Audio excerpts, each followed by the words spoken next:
High on the weekend, it was also the type of town, along with it being in the early 90s, where one didn't typically have to worry too much about locking their doors or setting an alarm.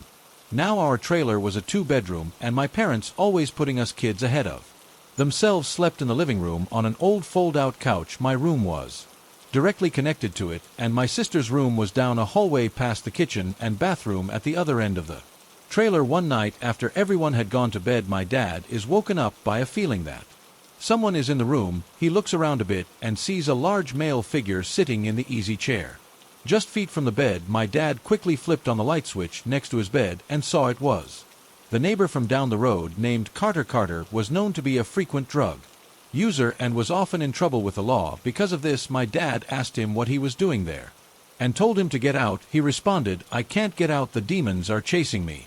And your house is the only safe one." My dad, who I should mention is a fairly large and terrifying person, responded that if he didn't get out and get out quickly, that the house would be a lot less safe for him. "If I leave, they'll get me. They've been chasing me all night. If they catch me, I'm dead." My dad's response was that there were no demons, but that if he didn't get the out of his house, that he would be dead. From what I've been told since I was asleep for this part, my mom also hurled a few threats, and while she may not be big, she was equally as terrifying. I believe it was her anger that finally scared him off. My dad got up and locked the door and watched through the blinds as Carter decided, since he couldn't outrun the demons, he'd steal our old beater Suburban that my dad always left the keys in. He drove around for about an hour. We called the police, and it took them about that long to get out to us, since the closest police station was about 20 or 30 minutes away. He finally brought it back and was arrested and taken to jail. He was deemed crazy and ended up locked up in a mental institution. The scariest part is that for years after this, we'd get phone calls where all we'd hear is music that would have lyrics like "I'm going to kill you." These calls lasted for years and followed us from house to house. Even though we always had different numbers and would even be in different states, we always thought it was him sending us a message. The cost stopped when I was about 12. I later found out that it was around that time that Carter thought the best thing he could do for himself or soak himself in gasoline and set himself on fire. Story 2.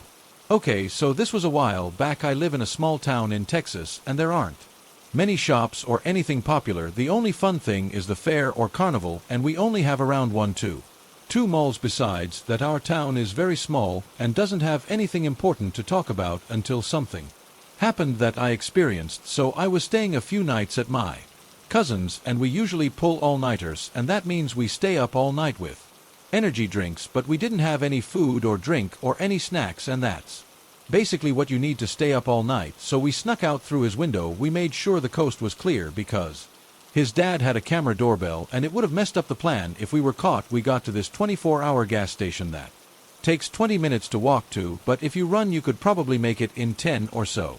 We run over there. There are a few shops on the path over there, but something weird was going on that night. There were no stars. The only light were the street lights. There were no cars around, no sound. When we talked it sounded like a whisper, but when we went behind this one thrift store we started hearing screaming up ahead. We checked it out and we saw 4 men in full blackout suits. You couldn't see their faces, shoes, or anything. They saw us as we saw them grabbing someone. We couldn't make out if that person was male or female. Out of nowhere, one of the guys takes something out and starts waving it at us. Another one starts chasing my cousin and I. We start running to the gas station.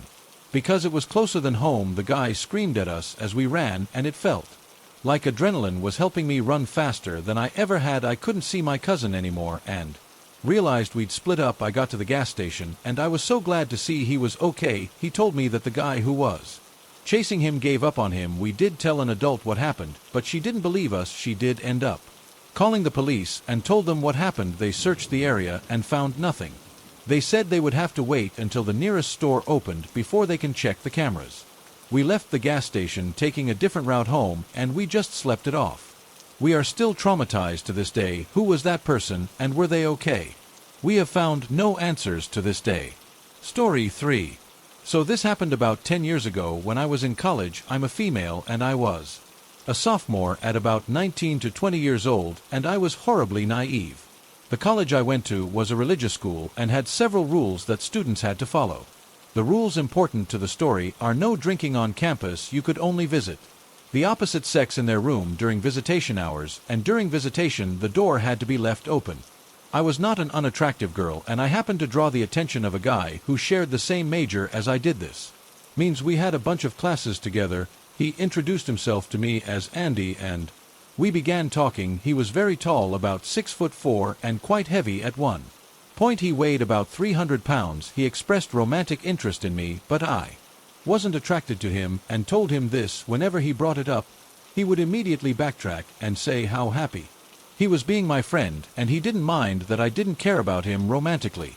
I did get along very well with him, though, and we hung out, just the two of us, frequently. The other people in our class began to expect to see us together, and we became fast friends. And he had a girlfriend when we met who attended another school. He broke up with her during the summer break between freshman and sophomore year, but unbeknownst to me, the reason for the breakup was that he wanted to start pursuing me more actively. When I came back from summer break, something had changed. Andy became more forwards towards me, often making comments about how pretty I was and that I should be with them. I began to become uncomfortable with the attention, and told him so many times I unfortunately didn't want to lose him as a friend, since he was one of only a few friends I hung out with. A lot of those friends I met through him, so if I had to cut him off I would have close to no one to talk to. Andy would often swing wildly from charming and sweet to insulting and manipulative. He would offer to take me places and help me with things, then would say that I owed him something in return for those things. He would say we were so close and we should just date, since we were already practically together all the time. Alcohol made it worse. I tried to avoid drinking with them, but it did happen occasionally, either off campus or sneakily while in its dorm room. He sometimes used my past relationships to manipulate me into feeling guilty. As a religious person, I had committed a cardinal sin by sleeping with the two guys I previously dated before meeting Andy. He brought this up a lot, implying that I was damaged goods because of this. He at one point told me I'm the best man that you could possibly get because of your past. Eventually I came and told him I'd date him just to see if there were any feelings there whatsoever. This of course made him ecstatic, but it also made him extremely overprotective of me and jealous of any attention I received from anyone of the opposite sex. He would call and text me constantly, and if I didn't pick up the first time he would call me until I did. He constantly questioned where I was going to be and would follow me there if possible. I worked for the college as a short order cook at their late night grill, and Andy would wait for me to get off work. Almost every night he would sit at one of the tables for hours just waiting for me to finish my shift, and it began to creep me out, but I chalked it up to him being an overprotective boyfriend. We did eventually have sex, but I was still not physically attracted to Andy, and I was essentially waiting for him to finish every time we did the deed. He made me feel like it was a necessary part of our relationship, and that because I slept with my exes I also needed to sleep with him. Despite this, I did genuinely enjoy his company and our conversations when he wasn't being possessive. We tried being in a relationship for 2 months until Christmas break rolled around. When I went home, I had the chance to clear my head and speak to my family about the situation. My mom especially seemed uncomfortable with how frequent Andy contacted me, and it got way worse while we were apart. We got a hold of my family members' Facebook pages and phone numbers, and he would call or message them whenever I didn't immediately answer his calls or texts. It got to the point where he was calling me upwards of 10 times a day, and I had hundreds of texts from him. I honestly couldn't afford this relationship anymore. After thinking long and hard about it, I called him up. I told him how I felt, that I thought this relationship wasn't working. I said the cliched phrase, I still want to be friends, and I genuinely meant it. Andy flipped out. He began calling and messaging me even more frequently than before at all hours of the day and night. Swinging wildly from you broke my heart. Please come back to me, all the way to how dare you, you stupid. I deserve way better than you. And he'd go back again. I had no clue what to do. I dreaded returning to school when the day finally came and I went back to campus. Andy sought me out. He would freak out on me for no reason, cursed me and call me names, then apologize profusely. His attitudes would change frequently, sometimes the next day, sometimes even the next hour. He still waited for me outside of work. He still followed me back to my dorm. He still walked with our group of friends to and from class. When they were around, he would pretend to want to be friends, then wait until we were walking alone and start in on me. He would push me or step on the back of my heels while I was walking and mock me. Then when I complained he would say he was just joking. Well, I didn't realize it at the time, but he was showing all these warning signs. And I was too stupid and naive to pick up on them. I did tell him I thought we needed to spend some time apart, and that worked for a short while. Andy eventually seemed to even out, and a few weeks later invited me to his dorm room to play video games with him as a peace offering. When I arrived, he snuck me in the back way so he didn't have to leave the door open. He offered me a drink. This made me nervous, but I wasn't underage college student, so far be it for me to turn down an alcoholic beverage. Everything seemed to be going all right. We were getting along and joking around. So I got more comfortable. I had another drink, and very quickly after this, I started to feel exceedingly tired and had trouble standing. I don't know if he was topping off my drink when I wasn't looking, or if, God forbid, he put something in my drink, but there was no way I was leaving that room that night, and he became very accommodating and arranged for me to crash on his couch. I agreed, but I could tell something wasn't right, so I told him in a drowsy voice, while slurring my words, that under no uncertain terms was he to try anything sexual that night. He laughed at all, but agreed, and the last thing I remember is curling up on the couch and falling asleep. I don't need to tell you what happened that night while I was passed out. The next morning when I found out, I was horrified. I yelled at Andy, who laughed it off as something funny that I brought it on myself by drinking. I then laughed. I went to my dorm room across the campus, crawled into bed, and cried. I skipped classes that day and stayed in my room the whole time. I called out of work. I didn't want to do anything or see anyone. I didn't tell anyone what happened then, and I honestly didn't know that what happened was considered sexual assault until months later. At some point during the afternoon, Andy tried to sneak into my room. I freaked out, yelling at him to get the out. He apologized and told me he just wanted to drop off some things, and he didn't think I'd be there. He had a hot water bottle and flowers.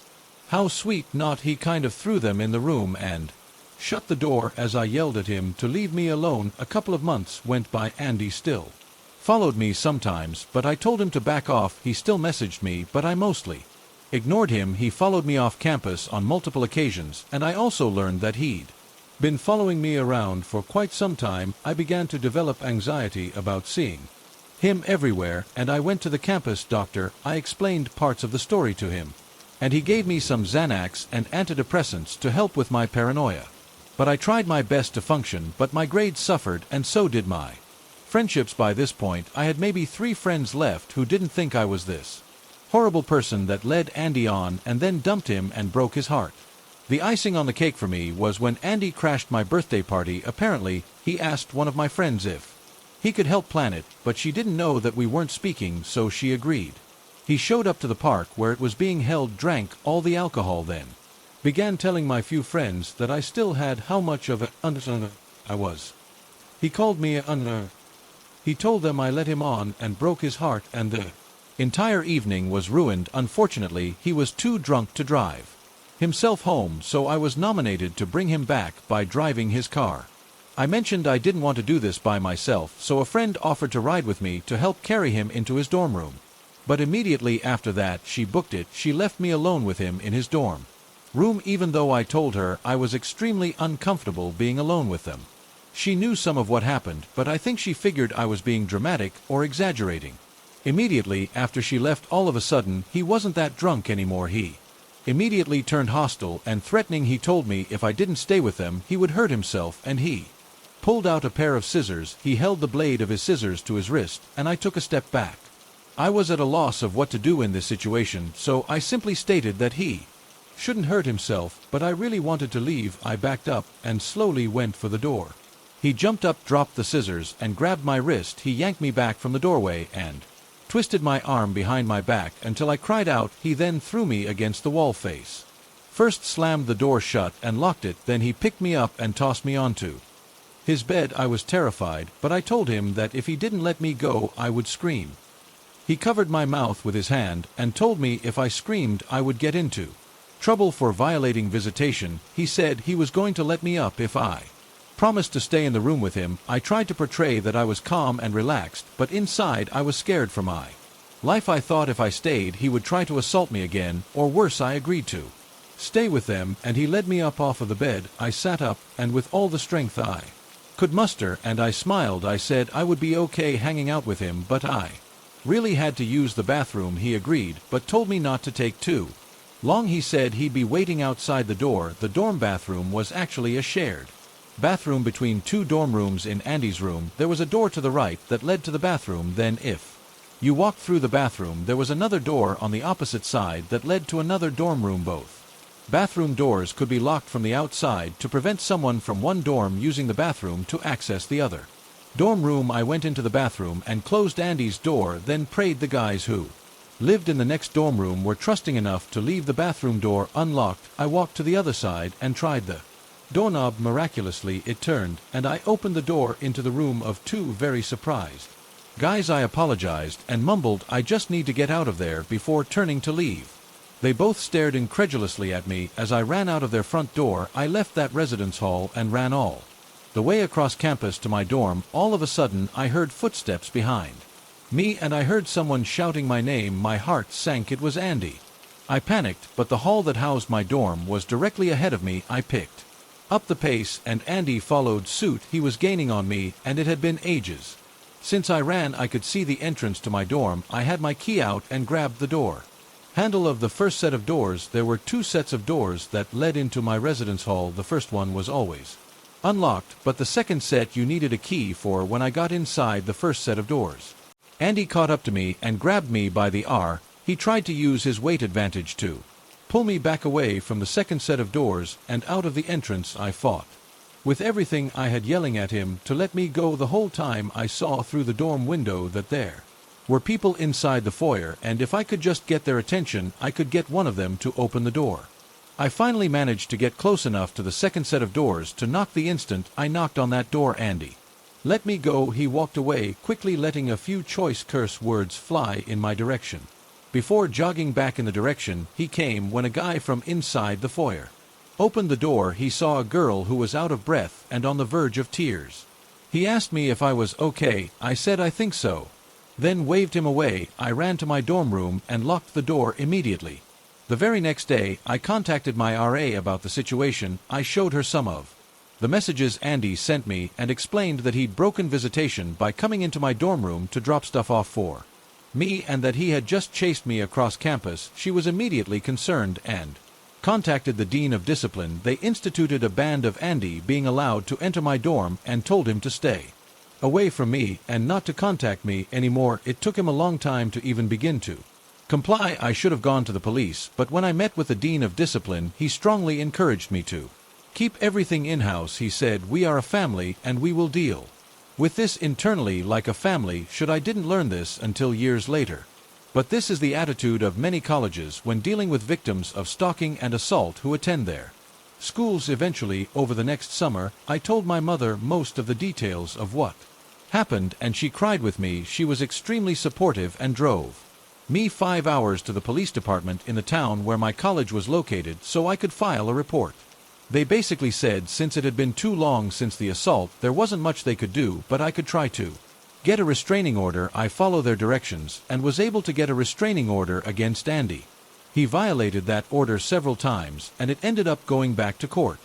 The court put so many restrictions on him that he ended up having to transfer to another college while I finished my degree. When I graduated, I got out of there and never looked back. I returned to my hometown where I moved back in with my family and got a decent job. I've dealt with anxiety, depression, and extreme paranoia since then, and for a while I was terrified he would find me again and finish what he started. I got a firearm card and bought a handgun that I keep under my nightstand for protection. I've never had to use it outside of practicing at a range. Fortunate, I eventually found a fantastic guy who's amazing, sweet, kind, and very understanding of my past. We're married now, and I've never been happier. I'm so glad I got out of that situation. Many women aren't as lucky. Andy, let's never meet again, because if you try to hurt me, I'll probably be armed.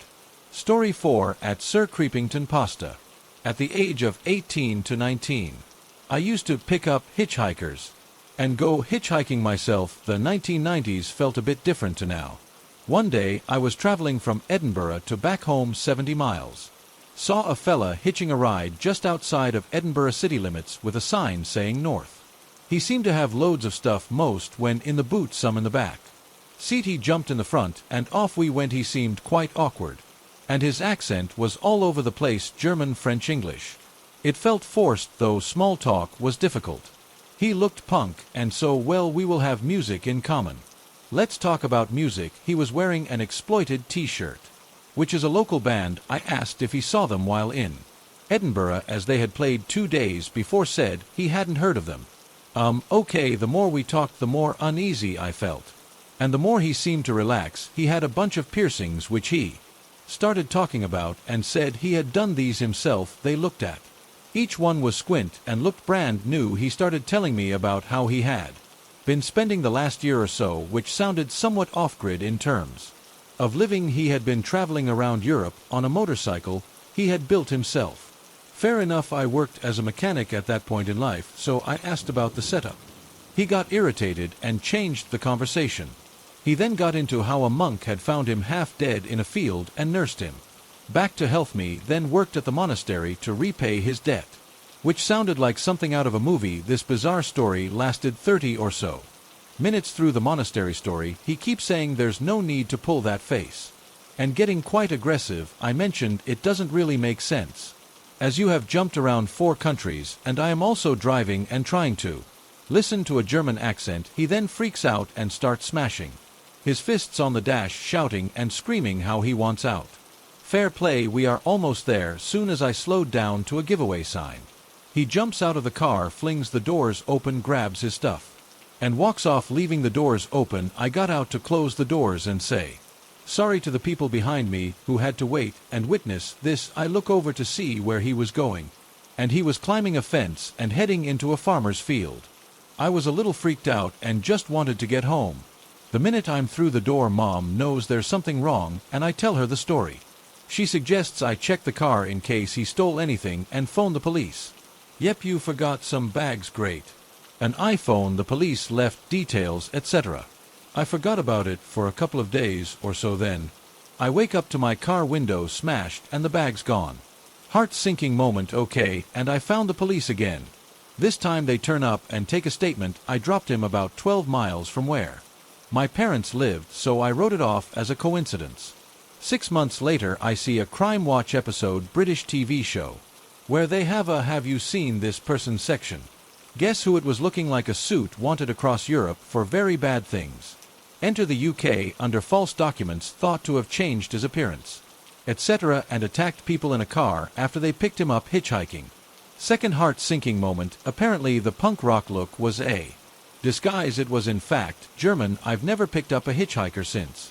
Story 5 at Sir Creepington Pasta.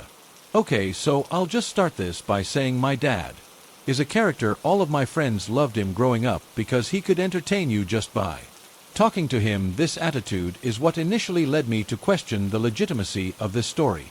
For a long time now that I'm a bit older, I could tell this one cuts deep every time we make him tell it. Usually he talks in a very upbeat, active tone.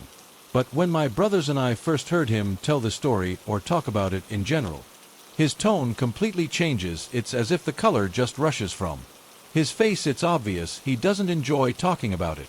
Okay, now to the story. He was about 18 at the time. From pictures, he seemed like an athletic, approachable teen. He was living in the Gary Whiting area of northwest Indiana. Sometime later in the evening, my dad, who's been a smoker for roughly 50 years of his life, decides to hitchhike to his local convenience store. He has a knack for talking about places or events as if you were there. An odd thing to do, considering the shop was only a couple miles away from his house. Eventually a truck pulls to the side of the road. It was a baby blue pickup truck, to be exact. Apparently there were 2 men in the truck, probably both in their 40s or so. Pretty normal looking to him. He said that the driver was a bit burly and sort of looked like Jackie Gleason, and the truck was only a 3-seater. So the man in the passenger side had to move to the middle. No word spoken, apart from the driver asking him where he was going. This didn't strike my father's odd, so he proceeded to sit in silence, not suspecting anything. Suddenly, out of nowhere, one of the guys randomly burst into laughter. According to my father, this wasn't your ordinary laugh, but something much more diabolical, surely enough. And the driver looks at my father with what he claimed was the devil's eyes, now chiming in with the laughter, as you could suspect. They start to go a different route. My dad knew they weren't heading anywhere near the desired destination. He was trying to play cool, wait for his chance. Luckily, a couple minutes later, they finally hit a red light. The driver slowly crept his arm across the cab and starts caressing my dad's neck. I guess his fight or flight kicked in and a surge of adrenaline came about. He unlocked the door and bolts out, no looking back. He said he hid near a local church and watched as they drove around looking for him. Some years later, my dad was watching the news when the mugshot of a man popped on the screen. His heart sunk. The man was undoubtedly the same who had picked him up hitchhiking. That man was John Wayne Gacy. Story 6. My husband began working overnights a few months ago, so this means my dog and I usually watch TV and sleep the night away before he gets home. Sometimes I'll just draw all night while the dog sleeps at my feet, and when the weather is decent, I'll take her out for a jog, or I'll take her to my friend's house so we don't die of boredom. One night, when drawing some fan art for my favorite band, I decided to put my drawing pack down and go for a walk to get a soda for myself and maybe a pack of peanut butter crackers for the dog. I got the dog ready and made sure my cat wasn't hiding by the door so she wouldn't dart outside, and we left soon after I located the cat snoozing on our couch. I remember this happening around late summer because our town likes to prepare for Halloween 2 months in advance. Pumpkins started to appear everywhere, and my dog liked to try to stop and steal tiny pumpkins from cute displays that local mom and pop stores put up. I can't count how many times I would have apologized for my dog's rude behavior, but that's not what this story is about. I'm sorry, I'm rambling and remembering the funny things my dog does while jogging carelessly and dragging my 70-pound pit bull mix away from her beloved tiny pumpkin displays. A man across the street started yelling something I couldn't make out at the time, of course. When I turned around and asked him what he had said, we had a short and uneasy conversation. "Yeah, what are you doing out here? It's kind of late," he said. "I'm just taking the dog out for a walk." "Why?" I responded. "It was only 9:30 p.m. Isn't the old man supposed to do that?" He questioned. He'll be back from work when I get home," I said. "Oh really? Does he always let you take the dog out this late?" After the man said that, he started moving across the street quickly and wouldn't break eye contact with me. I started backing away like I was ready to run, but my 70-pound blue pit bull mix started growling and snarling. Somehow my dog knew was not right at all. The man snapped out of his underscore and looked down to see my dog flashing her pearly white tee. My dog lowered her head and stared this idiot in his eyes and tried to laugh it off and took one more step forward. We sent my dog into rage. My dog lunged and barked like she was gonna rip his head off. I thank God I had a grip on her leash. Otherwise this man would have been doggy cable. The man finally got the hint and turned back. He said something else I couldn't make out as he laughed. I don't want to know what he would have done, but I was happy to have my dog with me that night. I just want to add that my dog has always been a very friendly dog, and she's never tried to attack anyone before or after this incident. Again, I'm just glad that she was there to save my ass from some idiot that night. So creepy guy that's overly concerned about women that walk their dogs at night. Let's agree to never meet again, or my dog may take a good bite of your ass next time. Story 7. I was young when this happened, probably 9 or 10, so some of the details are a bit fuzzy at the time. I definitely didn't find it to be a big deal. Only recently I've been thinking about it and realized how creepy the whole thing was. My mom believes it's one of the scariest things to ever happen to her, and that she genuinely feared for our safety at the time. We were driving late one night, and it was just me, my mom, and my dad. Eventually we got a bit turned around, and I think this was still a time when iPhones were relatively newer to my family and not the best quality, so my dad pulled into a bar to ask for directions. It's completely dark out, and he gets out of the car with it still running and goes inside. A couple of guys are standing on the porch of the establishment, and they're eyeing me and my mom alone in the car. After a couple of minutes, one of them comes out and seems to be coming towards our car, but Ton goes to a truck next to us. He fiddles around in it for a few seconds, then he gets out and makes it seem like he'll go back to the porch with his bodies. Instead, he turns to the last second, tugs at our door handle, and sits in our driver's seat. Clearly he's intoxicated. He's older, maybe 50s or 60s. The car is still running, mind you, and nothing is stopping him from doing something reckless like changing the gears. He starts talking to my mom, and it's clear she's uncomfortable. He starts saying something like, "Oh, I just want to go on a ride." And my mom is nervously playing along, probably in an attempt to placate him enough so he doesn't try anything. My mom mentions a couple of times that my dad is just getting directions inside and then he'll be back any second. Eventually the man does get out and my mom locks the doors. His buddies are all laughing and continue staring at us when my dad comes back out. The drunk guy stops my dad and says he was joking around with us. I know when my dad got back in the car. My mom was furious because she hadn't wanted to stop at the bar in the first place. He definitely didn't see it the way she did. He took it as a harmless drunk guy and that it was fine because nothing happened. Looking back, the situation had so much potential to go wrong. Me and my mom didn't have anything to defend ourselves, and there was nothing stopping him driving off in the car with us. It's amazing the things we brush off at a young age, only later we realized how dangerous it could have been. Story 8. I recently moved into an apartment with my boyfriend. We instantly fell in love with the place and the price we got. Approved and moved in rather quickly. The place is in a college town area. There is a bar nearby, grocery stores and fast food places. Nothing out of the ordinary nor sketchy. On the day of the move-in, our landlord gave us our keys and briefed us on the neighbors. There were only 4 apartments in the complex. The landlord said they are very reserved for the most part. One neighbor is very scared of COVID-19. So they stay inside.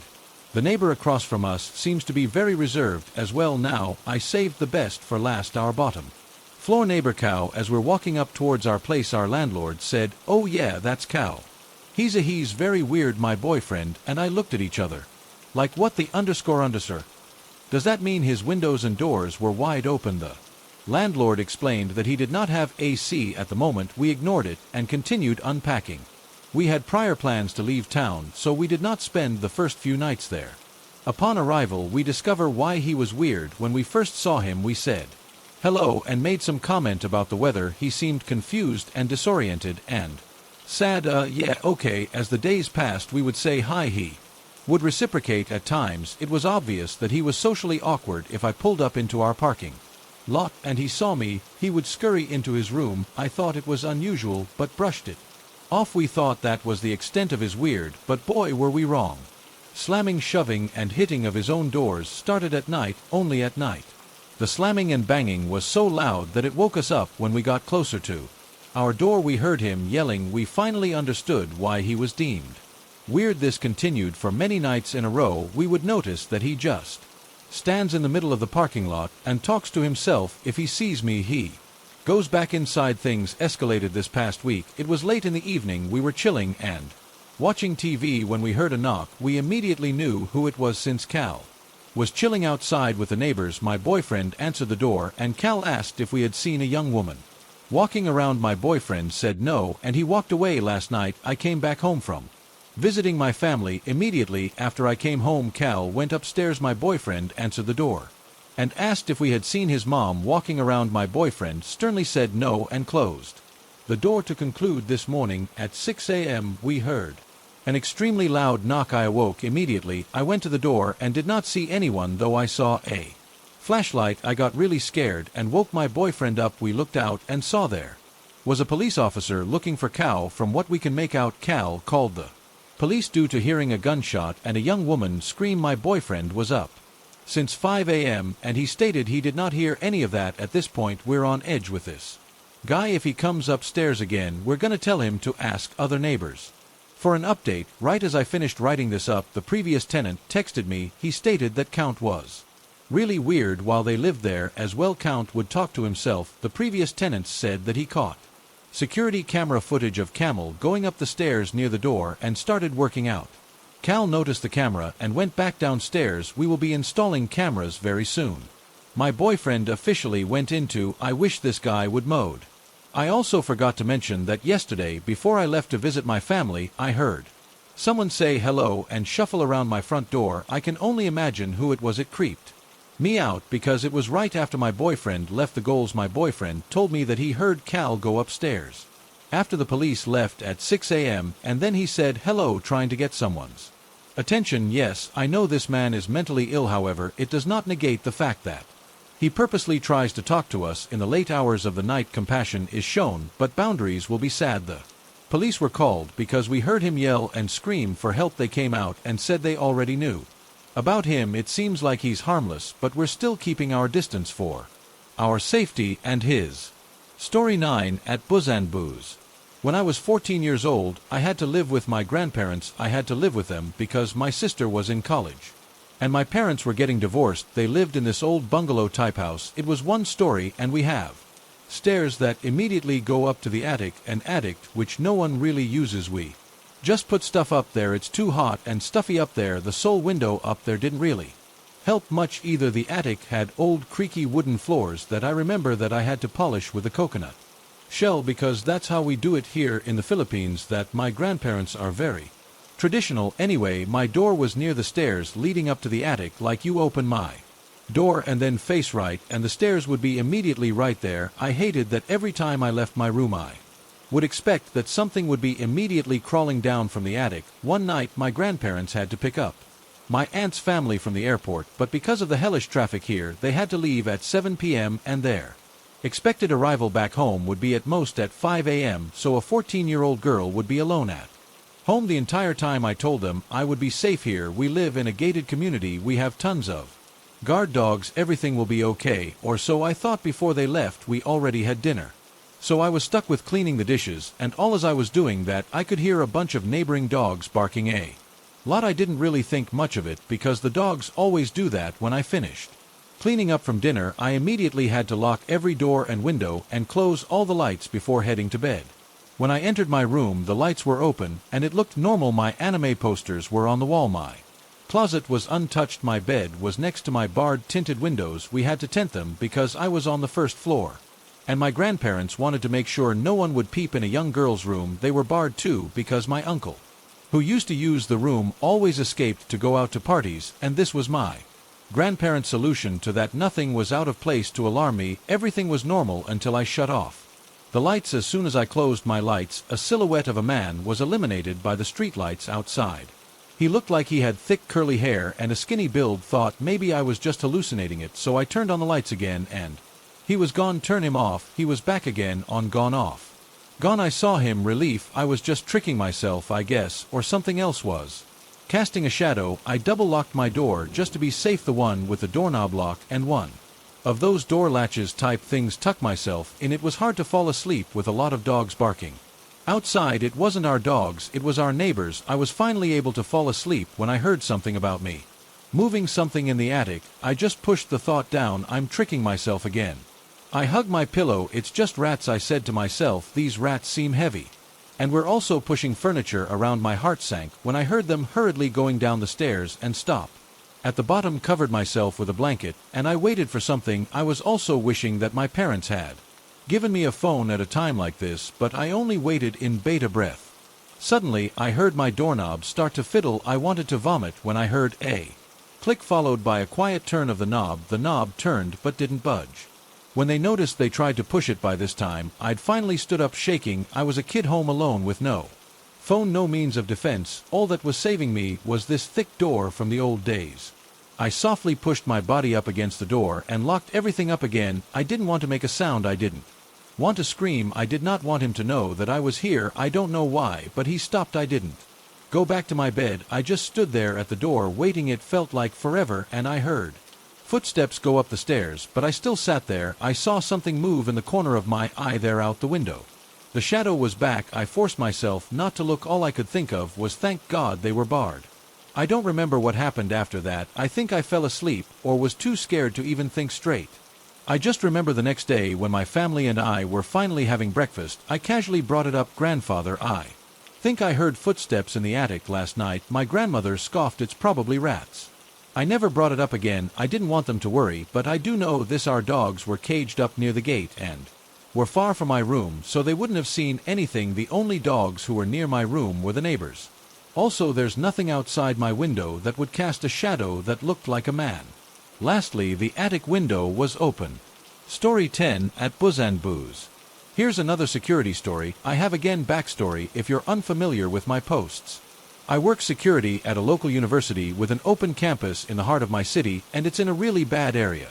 It's Tuesday at approximately 10 a.m. I just finished patrolling Building A and was about to patrol Building B. There is about a 3-block gap between these buildings. In that 3-block Space. There are various stores, namely a Subway. If you've ever been to a Subway, you know that the entire front of the store is all a glass window so you can see in. Well, I was walking by the Subway, and something happened to catch my eye. You see, I was now watching an armed robbery in progress. I had stopped walking a bit stunned by seeing this. In my 6 years of security, this was the first time I'd ever seen a gun on the job, and the first time I've ever seen such an event.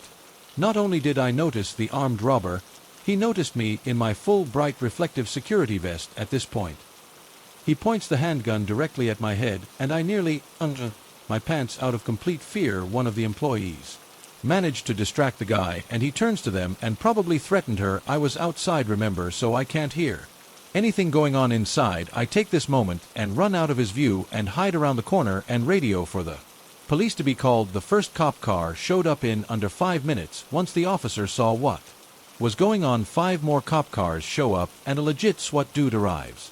They had the Subway completely surrounded. It was like watching a movie. It was actually really cool. The gunman sees what's outside and lets 8 people go, but keeps a single employee. He then, and this is the honest to God truth, forces the lone employee at gunpoint to make him 2 12-inch subs. I'm watching him point to the veggies using the gun. If it wasn't so horrifying, it would have been hilarious. After the subs are made, emotions for the cops to back away from the door, then he lets out his last hostage. Once she's free, he locks the door, takes his subs, sits at the table with his back turned to the police, and proceeds to eat a sub. After he ate one, a SWAT team broke down the door and this isn't creepy because I've never been so scared on the job, and the whole eating a sub with SWAT wanting to take your ass down was just bizarre. Edit, because I forgot one thing on my next shift. After that, I saw a guy trying to steal a bike. I approached him and said, "Hey, stop trying to steal that bike." To which he responded by removing a Rambo-sized knife from somewhere and just did a light jab towards me. After that, I threw my hands up and said, "A bike is yours," and walked away. I did call the police and report the incident again. It's like this that makes me love my job. I can't wait till my health is back to normal and I can work again. Story 11. In 2012, I suffered a stroke that killed me. As I slipped away, I had felt an overwhelming peace come over me like I'd never felt before. Things went black. Then I was ascending above, and I saw the city below. Next to me, I heard a voice from the sword, but very colored lights that also had a mist coming off of it. It was a woman's voice, and she was telling me how excited she was to finally be with her family and see her mom and dad again. I started to feel unsure and told her I wasn't supposed to be here. Suddenly, I was standing in an otherworldly place that was gorgeous. All the structures and buildings were made of what looked similar to marble, but it had an iridescent color between the marbling. The buildings were decorated with colorful stones, with golden bezelments lining the buildings in glass fencing. I walked along the path with my arms crossed and holding to my body. I felt lost, and everyone around me was chattering happily with each other in these otherworldly clothes of Saturn-like linens. Some people held hands and were close and joyful with each other. This place was absolutely beautiful. I came upon an old man who was sitting near a tree that would seem to be teaching a class with people surrounding him. Some were sitting and others were standing. He called me over to join him. He was teaching the lessons of what life is supposed to be on Earth, what it was originally supposed to be, and how humans were supposed to be caring for the world, and the inhabitants on it. With materialism had gotten in the way, among other things. I felt an overwhelming knowledge come over me as he continued to teach this class about the world, the universe, life and death. Everyone began to surround me, and the old man put his hand on my shoulder and said, "It's not your time yet, you will know when it is." The people from the class all came in and held me in a circle, and I was suddenly back. I opened my eyes and breathed in. I was alive and back in my earthly body. This is how I came to believe in God and also reincarnation. I don't claim a religion because my beliefs are now a mix of things. Unfortunately, slowly that knowledge that was instilled into me slipped away over the years, but I feel it in the back of my mind. To me, religion became several fingers pointing to the same being. I don't need a religion to dictate my relationship with God. If you're all wondering, I'm 27 now and suffer residual effects that have disabled me, but I keep going. My body may not work properly, but my brain still does, and I focus on expanding my knowledge in various areas. Story 12. But I came here hoping anyone could share similar experiences or give insight. I took a trip to stay in a cabin in the middle of the woods high up in the mountains of the city of Ranger, Georgia. USA. This neighborhood was 30 minutes up in the mountains away from civilization, and even the cabins were spread far apart. The front deck of the cabin was completely exposed to the woods, so I acknowledged that any animals could stroll along if they pleased, but I stayed there for about a week, and me and my boyfriend sat outside on the front deck every night very late, and at no point felt in danger. It was peaceful with fireflies out and sounds of crickets every night until the fifth night. It was eerily dark too. The moon was covered heavily. It was about midnight, and all of a sudden I didn't feel peace like I did those other nights in a forest. Went completely quiet, and I felt a horrible sense of dread. I genuinely feared for my life. I sat there in my chair looking out into the dark forest, trying to rationalize and calm myself down that it was my mind playing tricks. But all of a sudden my boyfriend said out loud that he felt unsafe, but I told him I felt the same, and we ran inside. The cabin has 3 floors, and we were able to climb out the window and sit on the roof because we still wanted to be outside and relax. It didn't matter how high up I was. I felt something truly evil and stayed inside. The only other time I felt something so evil or like someone was watching was when I had a few paranormal experiences at a haunted house. Georgia doesn't really get mountain lions, maybe a bear, but it didn't feel that way at all. Story 13.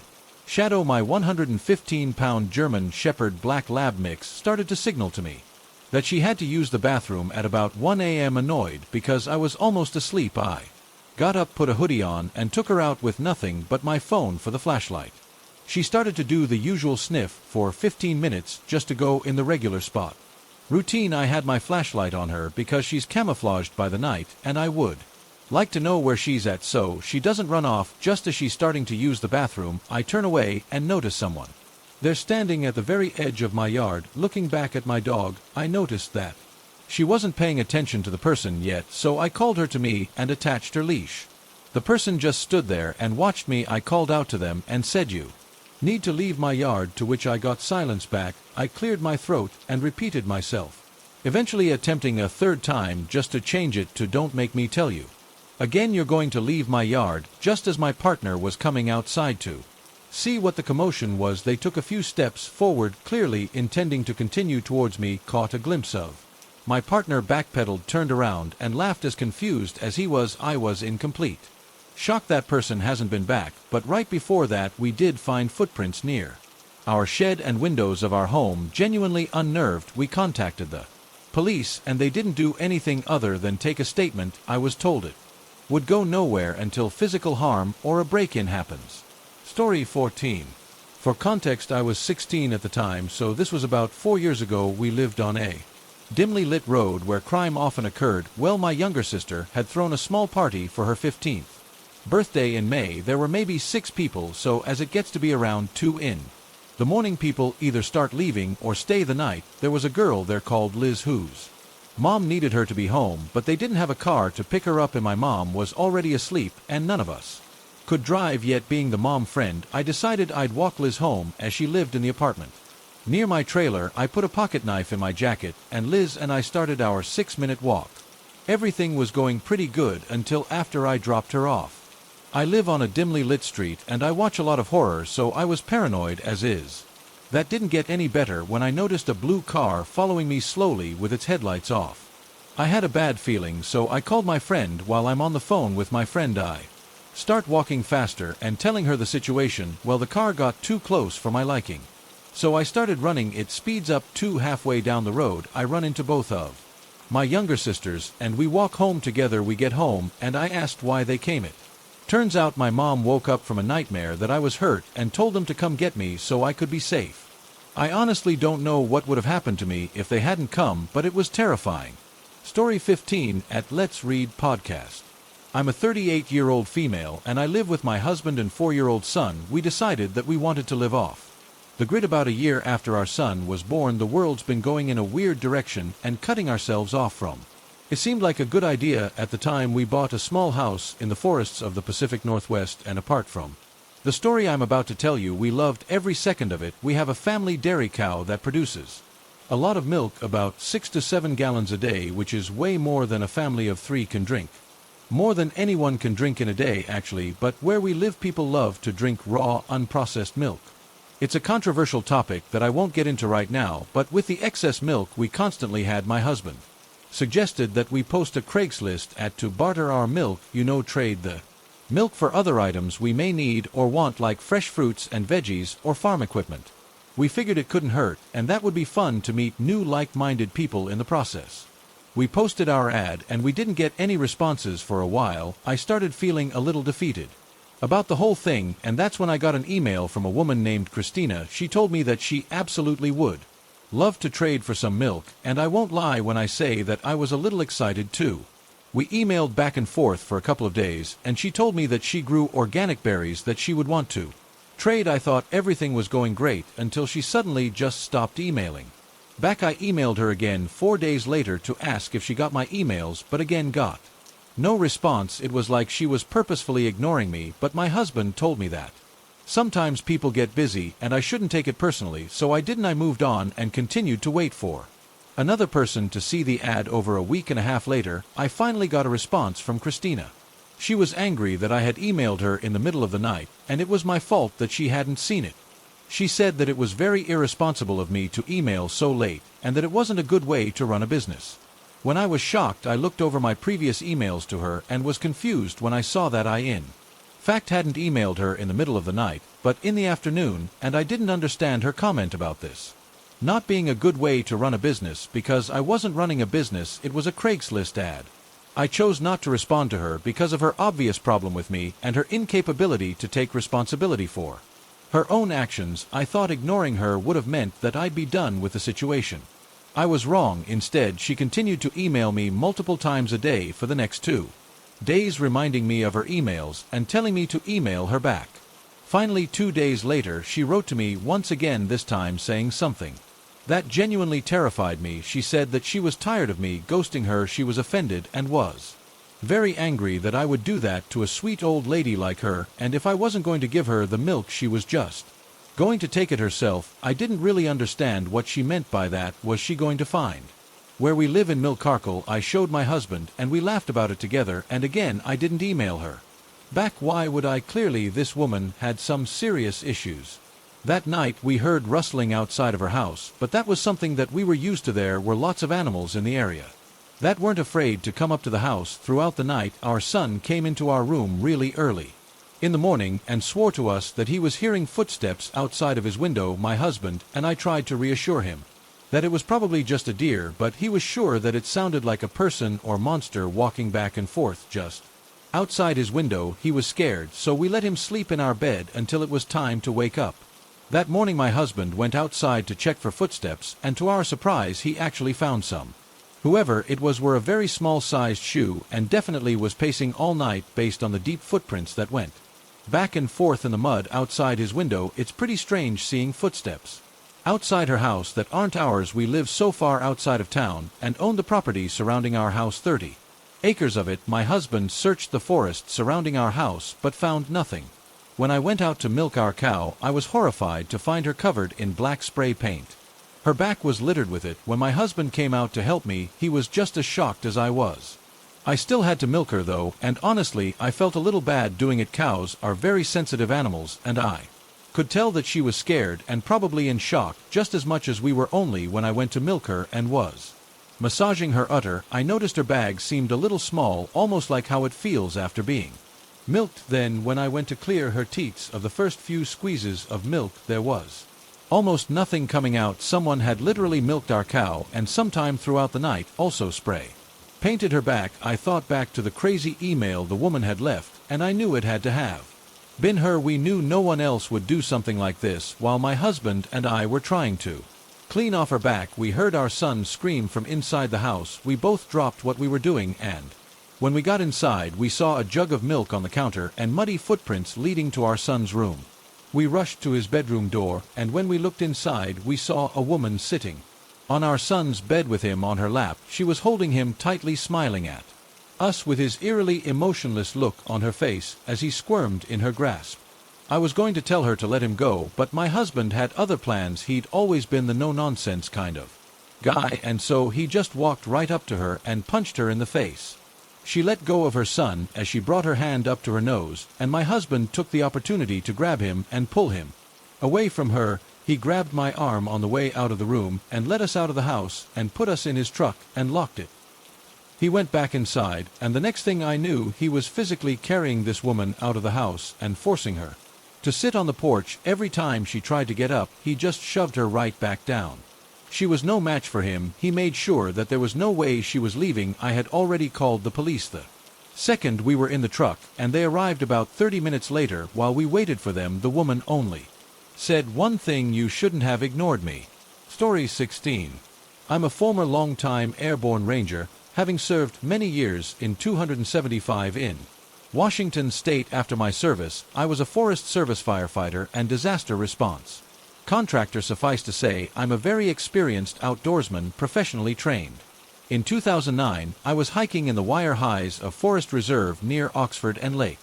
In western Washington State, the preserve was adjacent to the home of a buddy's father, and before setting off into the lumber preserve, his father implored for me not to go hiking in there alone, as it was a very dangerous area, a very frightening area. He'd lived there for 30 years and refused to let his kids ever step foot into the forest. Being a young, confident ranger, I laughed off his superstition and headed out into the virgin forest. It was an unusually hot and humid day in late spring, and I was armed with a Glock 19 and feeling very capable and competent. I'd made it about 3 miles into the forest and came to a massive bowl section of perfectly manicured pine forest with no undergrowth. Just has spruce pine needlebed as far as the eye could see, and it looked like I was stepping down into a forest vault the size of a modern football stadium. I got about halfway down the ball, and literally every sound in the forest became totally deafeningly silent. All in an instant, it was as though I'd stepped into a soundproof studio room in one step. No bugs, no wind, no ambient sound, nothing.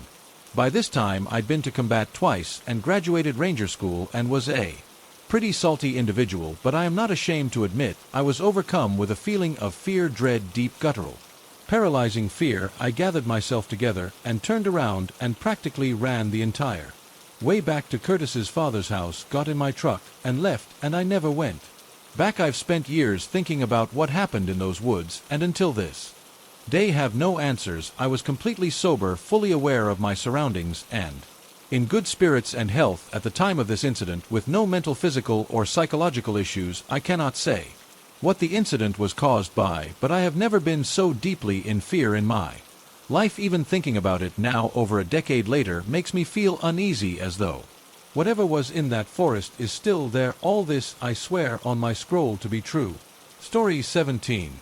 Years ago, my parents had their garage converted into an extra-large bedroom, and this was where we all played games. I was about 10, and it was only for the second or third time I'd been left alone in the house while my siblings were all away for one reason or another. Naturally, I was up all night playing on our PlayStation 2 in there, having a blast. I don't know how late, but pretty late into it, I suddenly started hearing someone tapping on a window. They really went all out with the extra bedroom and actually replaced the garage door with a wall window and traditional front door you'd find on any house, complete with bolt and doorknob blocks. Well, I didn't realize it was a sound, and not produced by my game for a full minute or so. It was the sound of someone drumming their fingers.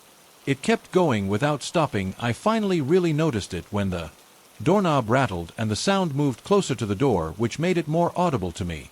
I freaked out and I snuck to the door to double-check the locks. They were both unlocked, but the door tended to jam and act like it was locked unless you put a lot of effort into it. I locked both locks loudly so the person would know they definitely couldn't get in, but I just heard a gruff older man and laugh, and this sound got louder. Then he moved to the back window and called, "Let me in, love, I'm cold and hungry, don't you want to be nice to your neighbor?" And I turned off the lights and ran to my room, and I hid in the pitch dark under my blanket until my parents got home a few hours later from their anniversary date. I never told them because I was young enough to care more about getting into trouble because I stayed up past my bedtime. Story 18. This happened on Halloween. I'm not really sure if it's cause for concern. I just felt very uncomfortable after I live with 2 other women, but our boyfriends stay over frequently. I was outside with my parents and boyfriend handing out candy to some trick-or-treaters when I see my neighbor come outside. When we moved in, we quickly met the surrounding neighbors, and these two lived directly across the street. Turns out the guy was an addict, and the wife had a medical condition, so she stayed inside a lot. The husband approached me in my family, and it was generally pleasant to talk to. Before it turned incredibly uncomfortable. After about 30 minutes of speaking, he began to accuse me and my roommates of throwing out garbage in his camp. He then went into detail about how we had it on camera, and there was a pair of underwear in the garbage bag. He described the person on the cameras as short and stout, where I'm 5'10", and you'll see why I'm saying this. He continues to go on about how his wife was mad at him because one of us did it, but he isn't mad and isn't trying to get us into trouble. After about 15 minutes of this, his wife sends him a photo of my Facebook profile and says that this person's name was on the papers in the garbage. At this point, my parents went in, and my boyfriend and I are alone with this man, and he's saying that I must have done it, and kept asking why I put underwear on top. But my roommates and I have never thrown anything in his trash. I found their Facebooks and blocked them because it creeped me out, and he said his wife tried to call the police about it. My parents just brushed it off, but I still feel very uneasy. What do you guys make of this? Story 19. At the darkest hour. YT.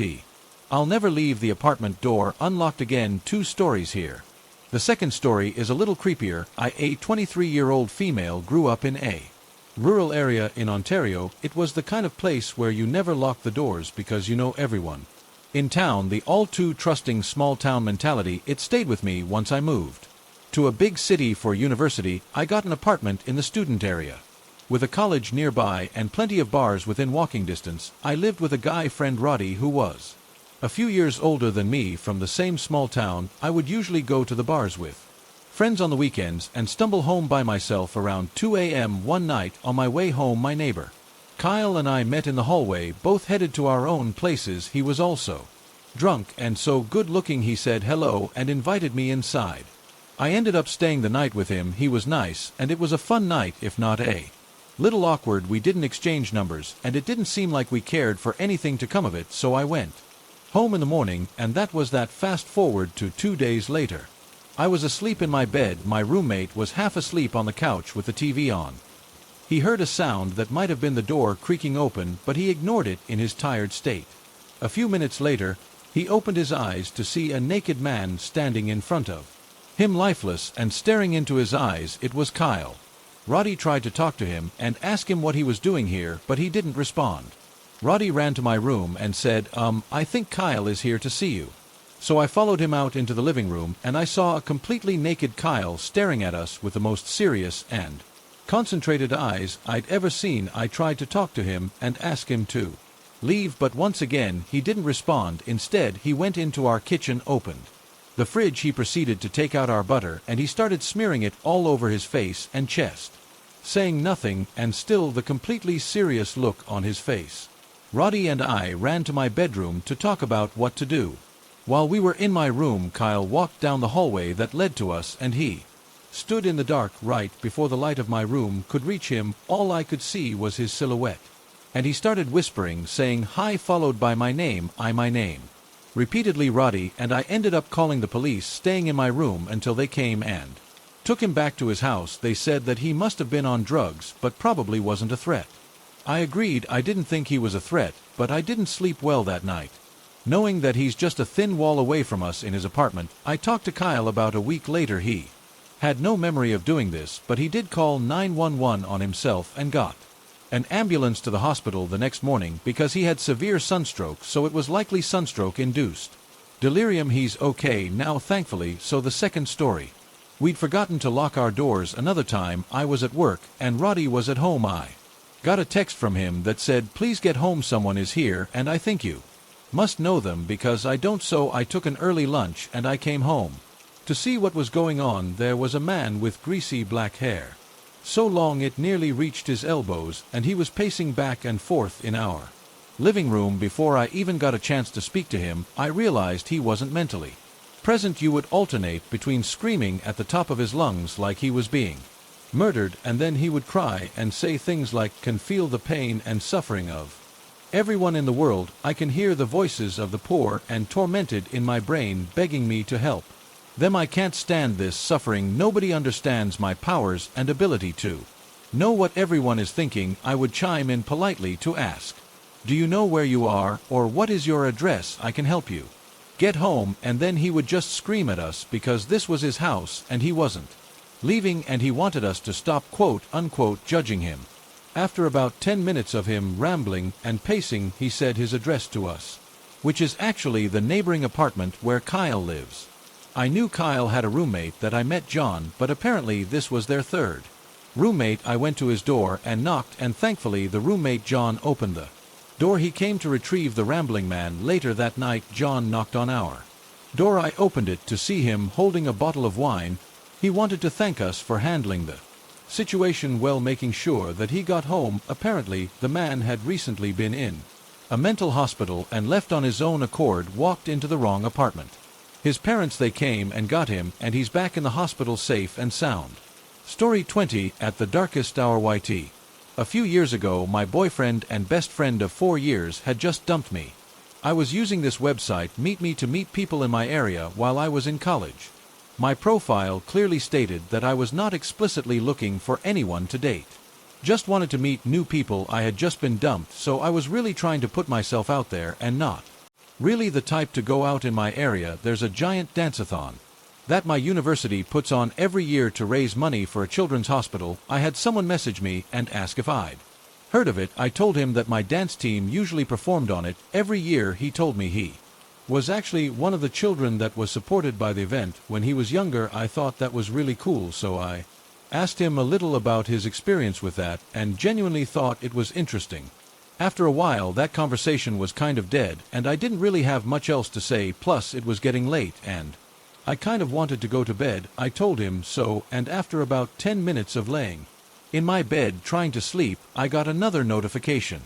I glanced at it real fast, and this dude had honestly sent me a novel.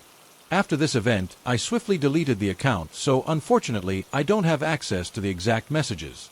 So I'm going to do my best to remember the first one. Want a little something like, look, I'll be honest, I really want to keep talking to you. In fact, I'd actually really like to take you out on a date sometime. You seemed like a really nice girl and very sweet and interesting. I think we would get along extremely well. I'm kind of alone in this world.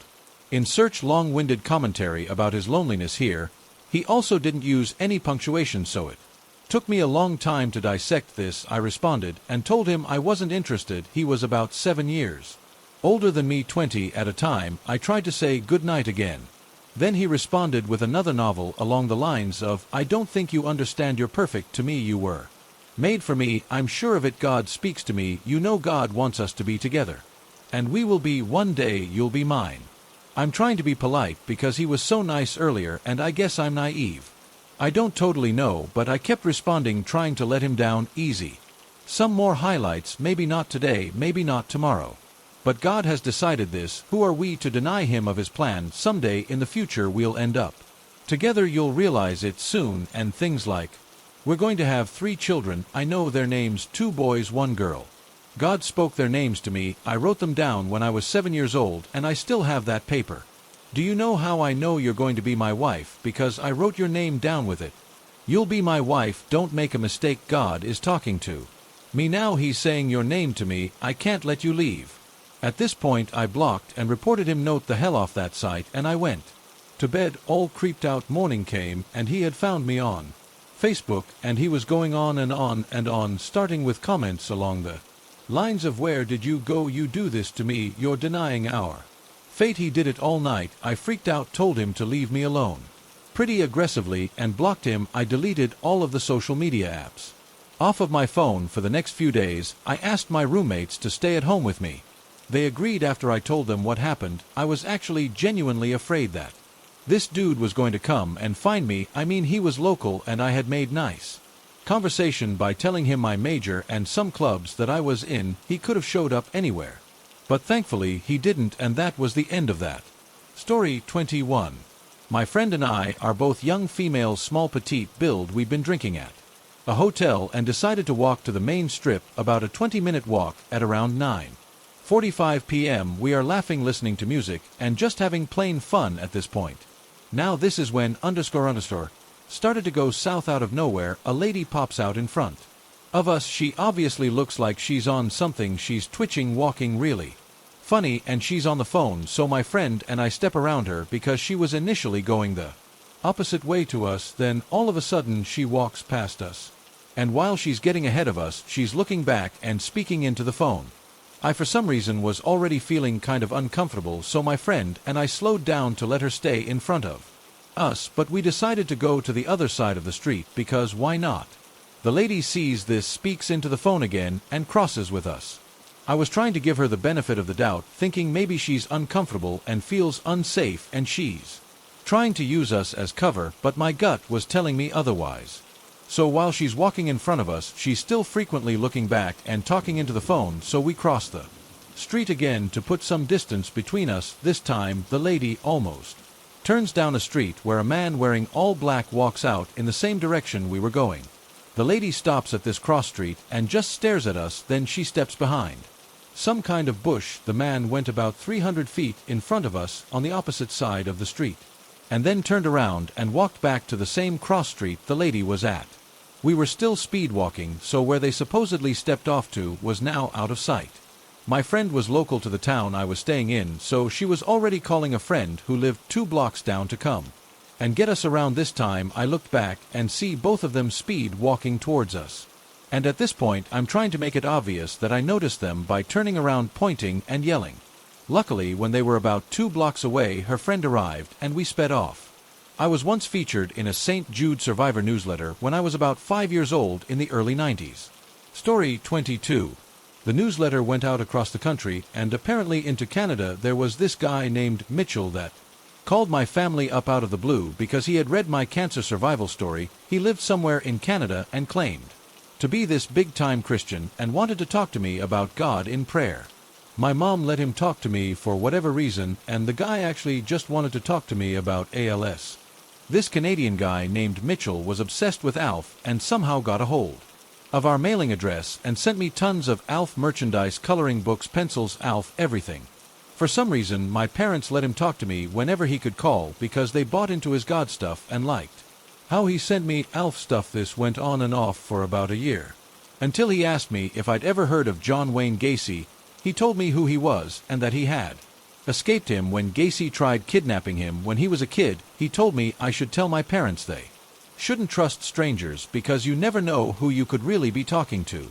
I remember he didn't sound menacing when he said it, just matter of fact. Of course, my parents freaked out when I told them that, and they changed numbers and called the police. They never really did anything since the guy lived in Canada by all accounts, and he hadn't really threatened me. Also keep in mind, Mitchell somehow had our mailing address and knew exactly where we lived. We had plans on moving soon anyway.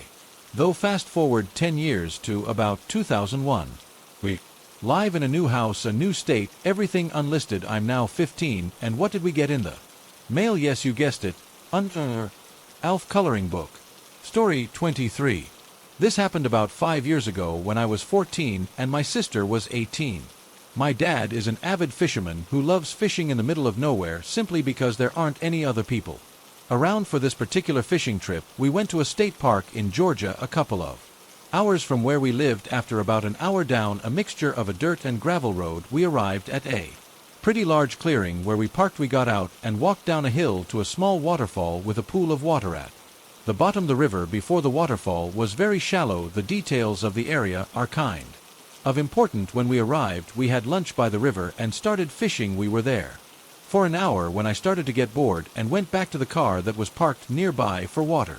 On my way back to my dad, I noticed a man standing just behind the tree line of the clearing about 30 feet from our car. Thinking it was weird, I hurried back to my dad and told him. By the time I told him, we all looked back and the guy was already standing above us on top of the hill. The man gave us all a very weird vibe. From the start, he was in his late 20s and stood at about 6 foot. It wasn't an overly broad person, but he was far taller than my dad. He was dressed in an army uniform. All they would honestly look like a Halloween costume. The most noticeable part about him was the machete he was holding. My dad, remaining calm, started to strike up a conversation with him and asking him if he was fishing here too. The man just stared at us for about a minute before answering that he was waiting for his friends to come by in a boat so we could pick them all up. He had no car with him, no trailer, and he was at The base of a waterfall, really good story there. My dad at this point was very concerned. Even though he kept very calm while chatting to the guy about the arbitrary things, he was slowly packing up all of our stuff and putting himself between the man and his children. The man didn't respond much, just standing there being very twitchy and restless. In about 20 minutes my dad managed to move us slowly up the hill and back to our car when we started making motions to leave. However, the man started getting aggressive.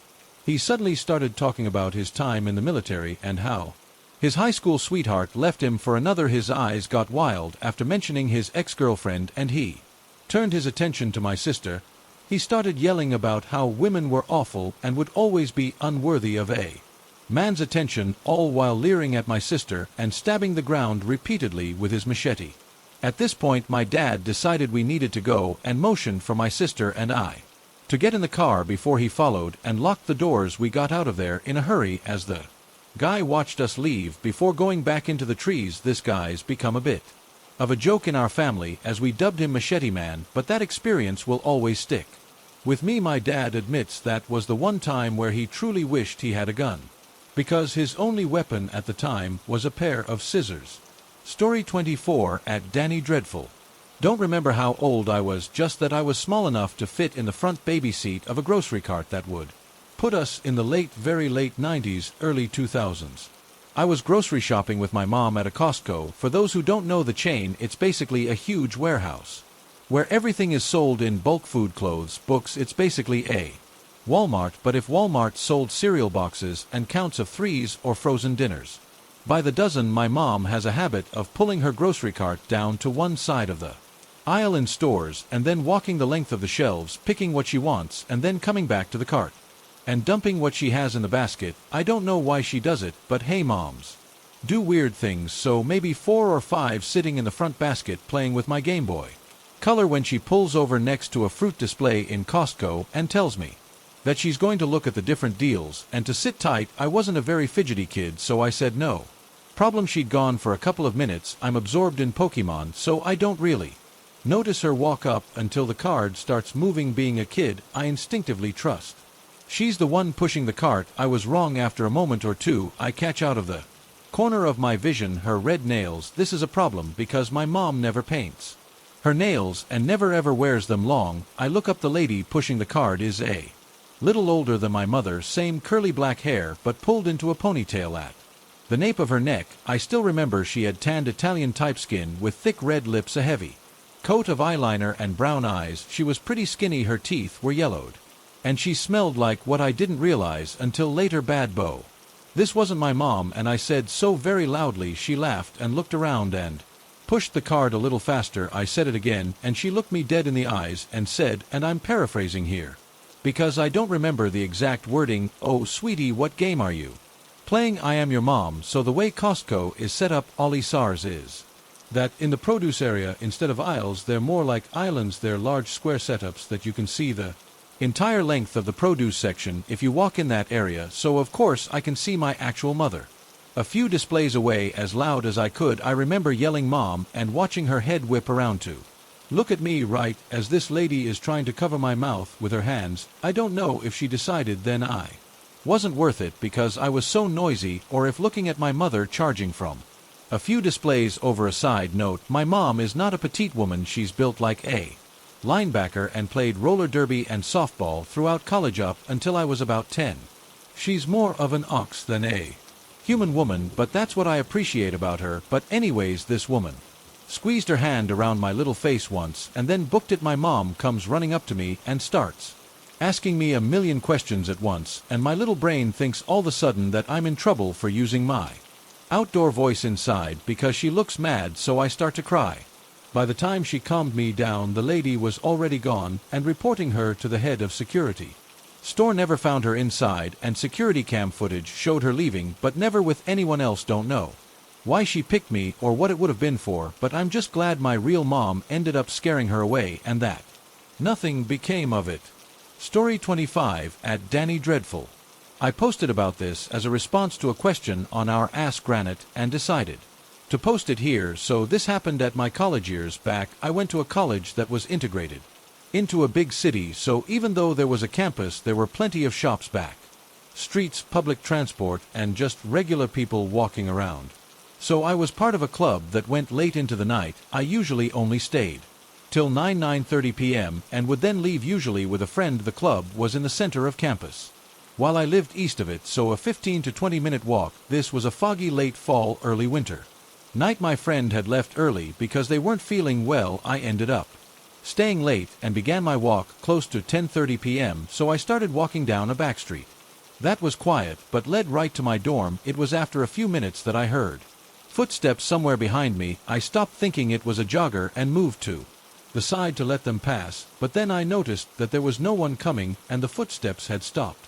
I shrugged and started walking. Then the footsteps started up again. I stopped and it stopped. I started to get a bad gut feeling and quickly walked to a side street that connected the back street to a bigger main street, and this street had a lot of lights, plenty of cars, and still a good number of people on it. I walked back to my dorm. From there, next morning I woke up and checked my emails. One was from the campus alert system. Apparently an hour after I got back to the dorm, someone was stabbed on the back streets. Victim was rushed to the hospital and survived, saying that the perpetrator followed them down the back street before stabbing them. Perpetrator never got caught, but I have no doubt that that was the person who tried to follow me. I'm so glad I trusted my guts. After that, I made sure to never stay at the club past 9:30 and to always leave with someone who was at least walking in the same direction as me. Story 26. I'm a moderately typical male teenager from Japan. Ever since I can remember, I have throughout my lifetime had recurring encounters with some strange people, be it in terms of looks or behavior. These encounters can happen anywhere from a week's space to several months, and it always seems like when I do, it was their intention to meet me. My most recent one was on my way home from school. During my walk, I was looking down at my phone for a short moment, about to text one of my friends I planned to have over at my house later.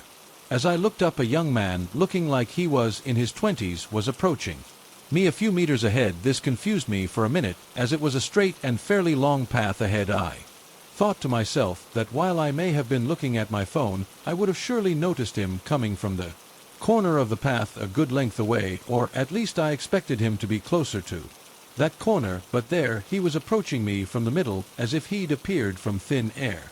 His hair was dark brown, a bit unkempt, but still good looking, and he had green eyes. His clothes were fairly ordinary too, keeping a sort of laid-back summer style to it. The most remarkable thing about him was his tattoo, or mark per se, a black line running from the left side of his chin and down underneath his shirt. As he got close enough for conversation, he stopped me and asked for my name. When I told him, he said that he'd heard about me before. This confused me, as I'm not exactly a celebrity, but I thought nothing more of it. We then had some boring small talk, but he genuinely seemed pretty cheerful. Just as he was about to take off, he told me that I should probably wait for my friend. He didn't give me much of a chance to respond to this before walking off in the direction he came from, and I thought about what he said and turned around to walk back to school. I glanced behind my back not long after, only to find that he was nowhere to be seen. As I made it back to my school, I sure enough find my friend waiting by the gate. She apparently thought that we were going to walk back to my place together, and she'd been waiting there for me for quite a long time. I apologized and we began walking, and well, that's the end of it. I didn't tell her about the encounter, but I thought about it when she laughed. I didn't tell him or hint about my friend at all, so how would he have known?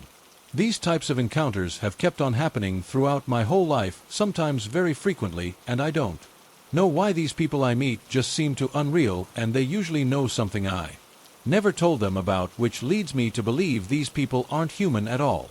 Story 27. I used to work for my dad, who was partially self-employed, doing regular maintenance and floor refinishing for a child care program called Head Start. The one center was in an old school which was built not too long after the turn of the century and served as a church functions building in addition to housing Head Start and another child care. We always did floors over the summer. Anyone who has stripped in waxed floors knows that when you're putting the coat back on, it's quiet and relaxing. We were the only people in the building, since it was a midsummer weekend, and yet it felt off even before we entered, like someone was watching from the second floor window. So here we are, we're making slow progress across this huge room when we hear something upstairs and stop. Then it sounded like someone was skipping across the room and back a few times and stopped again. So we finished the layer and went upstairs. Remind you, the upstairs had a few classrooms with shelves filled with supplies from the classes. Nobody was up there, so we closed the door and went downstairs to start the other room. Once again this sound started, but this time I sprinted upstairs. The sound stopped before I reached the hall, but all of the doors were open at various angles. We didn't hear the sound anymore that summer, but my dad asked the childcare advisor from the other end of the building if they heard any weird noises. She said no, but that one day they were sitting down for snacks and a couple of kids were staring in the corner. The 8 asked them what they were looking at, and one of the kids asks, "Why can't that girl eat with us?" The ape looked around and then asked, "What girl?" and the kid points the corner and says, "The little girl in the white dress. I haven't set foot in that building since, and I have no desire to do so. I used to think ghosts were for scary stories, but I have trouble believing this isn't real." Story 28. This happened to a friend of mine. He was on a sheep farm in mid-February, staying in an old farmhouse which was situated in Temporary in Ireland. He was being paid to keep an eye on the use while they land. It's in the middle of nowhere and a long way from the nearest occupied neighboring farm. So as you do, you kept his shotgun and kept it close to his bed at night and allowed his trusty sheepdog Rocky to sleep at his feet at the end of the bed. One night, he said it was 2 weeks into his watch. It happened being mid-February. It was cold as hell. And nothing's colder than an old farmhouse with zero insulation, so we had 2 whiskeys before laying down for the night. Before he went to sleep, he checked his gun and patted Rocky. In the middle of the night, he said it was close to 3 a.m., he was awoken by a strange animal crying, one which scared him bolt upright. Then there was a massive explosion and the window was burst out by a dark shadowy figure. He got such a fright that he shot the bat there and then, hugging the blankets to keep himself safe, he later realized that the cry outside was a stag calling for a mate. The explosion was caused by him knocking the shotgun over and it going off, and the window exploding out was Rocky, who was scared shitless of guns to start with. When it went off, the poor undersir jumped through the window. Story 29. Covet was raging and there was a truck stop, the only one around for a long while. I stopped there in part needing to pee badly, but the actual truck stop was closed with no available restrooms and I had no empty bottles or anything to pee in, so I was desperate and tried to find a secluded spot, and the best place I could find was in some bushes. Unfortunately, the spot would be visible to one trucker that was parked nearby, and I saw that he was awake in his cab in the daylight. So I thought it would be polite to approach him and say, "I'm sorry man, their restrooms are closed, I'm gonna go pee in the bushes right there. I wanted to let you know so I don't weird you out." He was an older guy and responded, "Nah, man, you can just do it between my tractor and trailer and pee there on the ground, no one can see you." I chuckled and said, "No thanks sir, but if I'm gonna do that, I'll just do it in between my own tractor and trailer," and I started walking back to my truck. He called out, "No, do it between my tractor and trailer." Something was really disturbing, though admittedly funny, about a guy insisting I pee between his truck and trailer. Story 30. At Vidith 22. A little backstory. So I was a security guard for this local company in my area. I was assigned to a water park with another guard who was a regular there to keep watch. He was to train me and show me around and tell me what codes opened what doors. I first noticed how quick he was to enter and leave the property. He never wanted to spend more than 10 minutes inside the property before he would be eager to leave. Her first night was simple. There was nothing exciting or interesting going on, so our night dragged. After a few hours, I asked him if he'd experienced anything unusual while working here. He told me he'd had some problems with people trying to enter the property without permission, but that's about it. He also told me he hated working there because of his encounters with these people. He said they creeped him out because of how sneaky they were. He didn't really want to tell me much because he was afraid I would leave the post. That should have been a red flag for me. But I was too excited to let anything like that scare me. A few more hours later and our shift is over, so we clock out and go home for the day. The next night my boss called me to explain that the security guard, my partner, had resigned. I was a little upset because now I was working a 2-man post all by myself with barely any knowledge on the place. Fast forward a few weeks, I started to get the hang of the place and created my own routine with no issues at all. No break-ins, no vandalism, nothing. It's now 2 a.m. and I was outside of the front of the property completing my rounds when I heard a door slam from inside. I jumped because of how loud it was.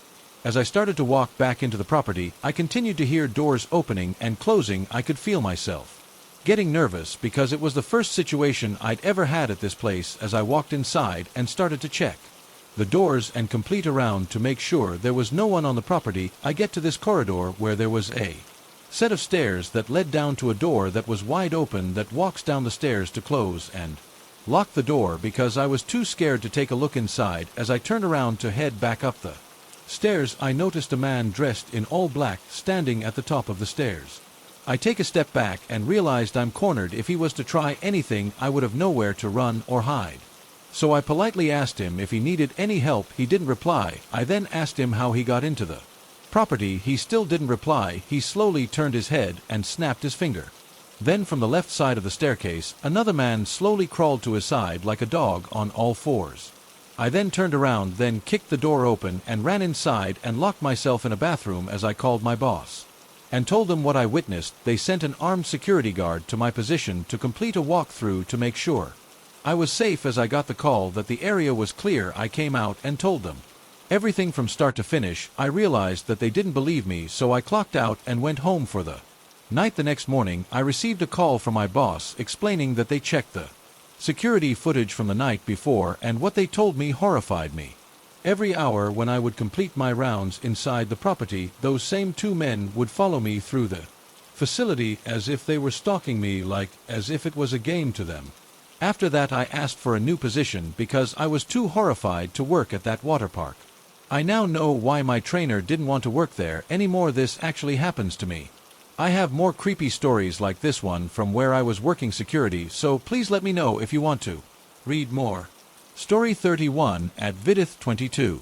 When I was a 17-year-old moody teenager, I had a big argument with my mom one night about how she just didn't understand my needs and stormed out of the house. I was going to go for a walk, but it was freezing outside and really dark, so I did a quick walk of shame past my mom and grabbed my car keys, giving her a quick explanation of going on a Macca's run before storming out yet again, giving the door a nice slam. On my way out, I jumped in my terribly old and crappy bright red Suzuki Swift and cranked the heat, which made the engine scream in protest. I turned my angry teen music up and pulled out into the dark streets. I drove to McDonald's in about 10 minutes and decided I was too mad to eat.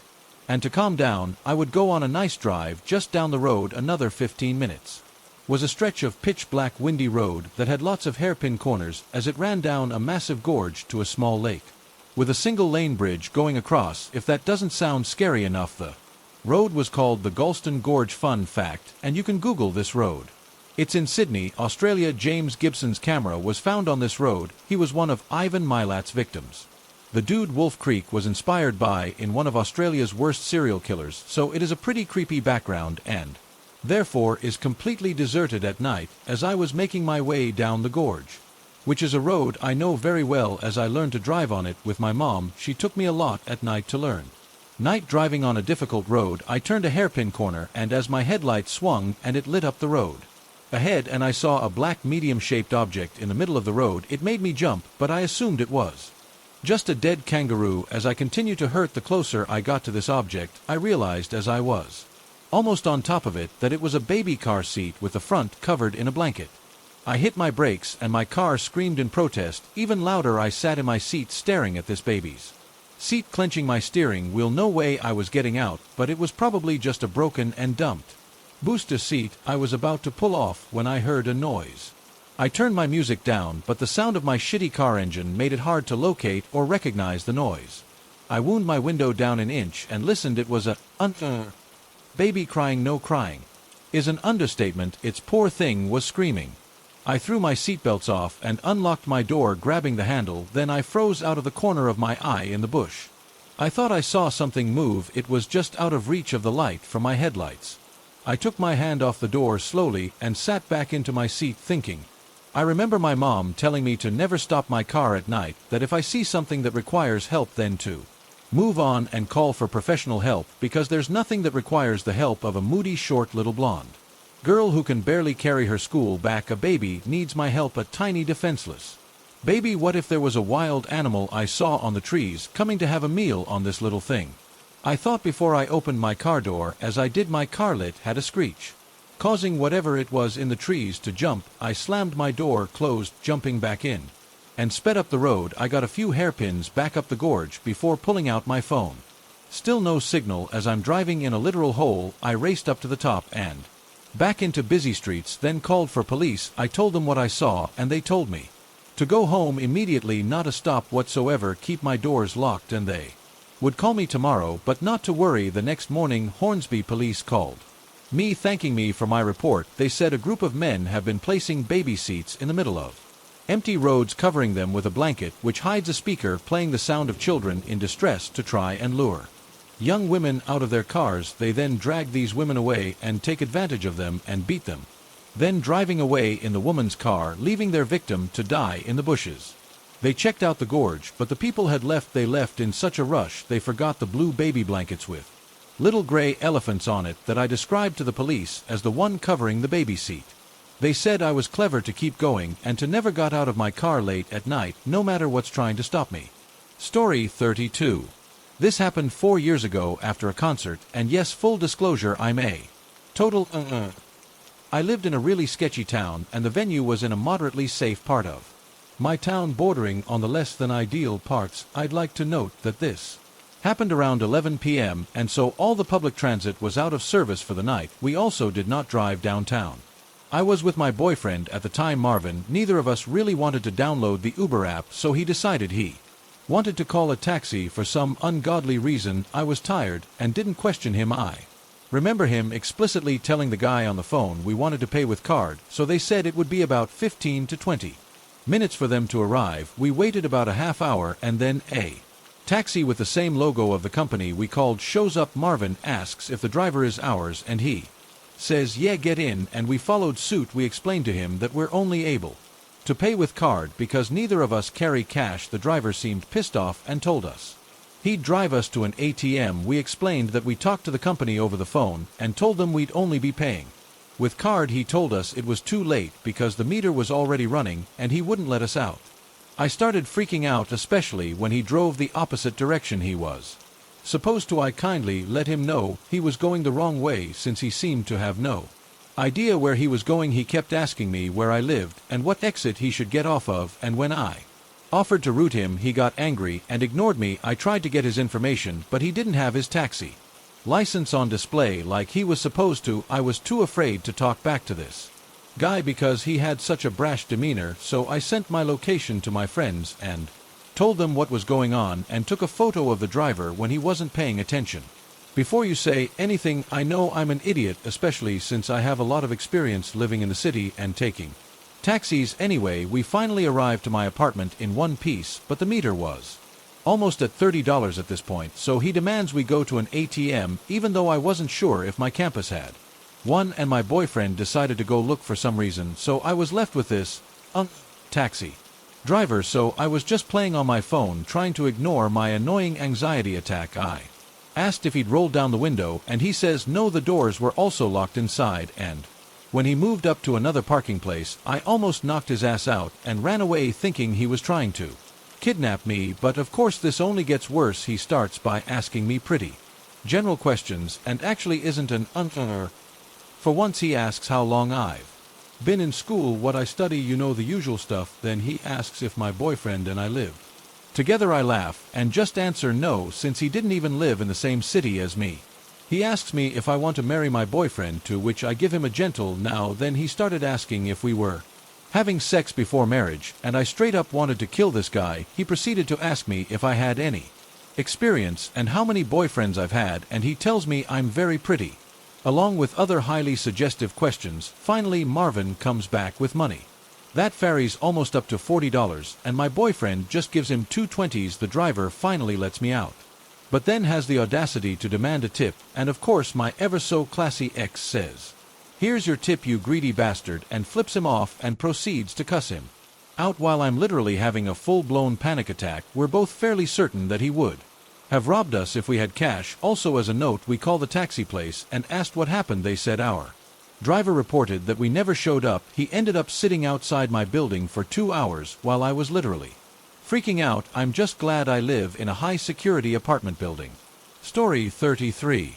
Something weird just happened to my wife, and we live in an apartment with a neighbor. Next to us and below us we were watching TV, and all of a sudden we heard what sounded like someone vomiting. We thought it was a neighbor because, unfortunately, our walls are kind of thin.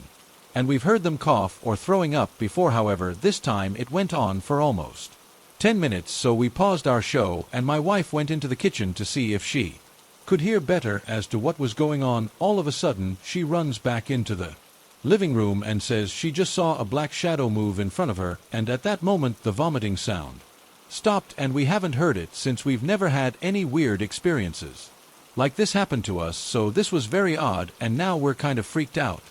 I worked as a camp counselor for a few summers and had a great signature ghost story. I don't really remember too many of the details, but the gist was that there was some ghost who would kill you unless you gave him 2 of your teeth and told him 2 other names of people to kill. It was a fine story, but the real kicker came at the end of the night when all my baby teeth had been replaced with adult teeth. 2 of them never came in and were missing for a few years. I had to retain her with 2 fake teeth to fill in the gaps.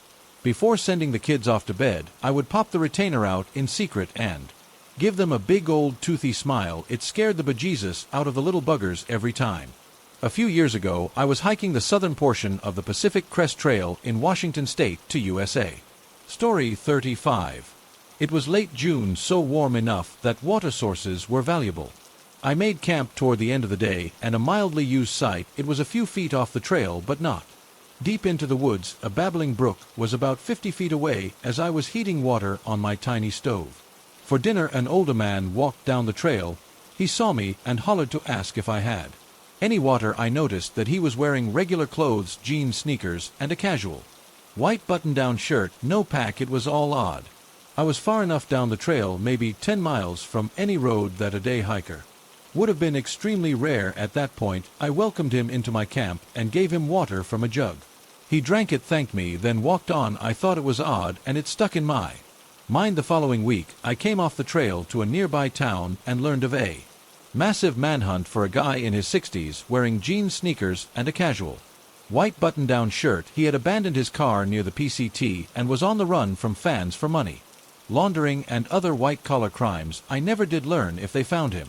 I often wonder how far he got with no gear, no food, and no water. A small part of me hopes he got away. Story 36. At the Creepy Fox Official. This is actually 2 stories in one. The main story happened of less than 20 minutes ago. At about midnight, I was out doing some late-night fishing at a small but DT hole on the side of a state road near my house. Every time I fish here at night by myself, I worry about what would happen and what I would do if somebody were to pull over next to me, but it has never happened until now. Quick detour. For the second story, I wasn't always like this. I used to fish by myself in the middle of the night all the time and without a care in the world, but there was one night about 10 years ago which perhaps merits its own post, but I will slide it in here and include it in this story anyway, where I was fishing off a seawall next to a bridge. A car pulls over next to me.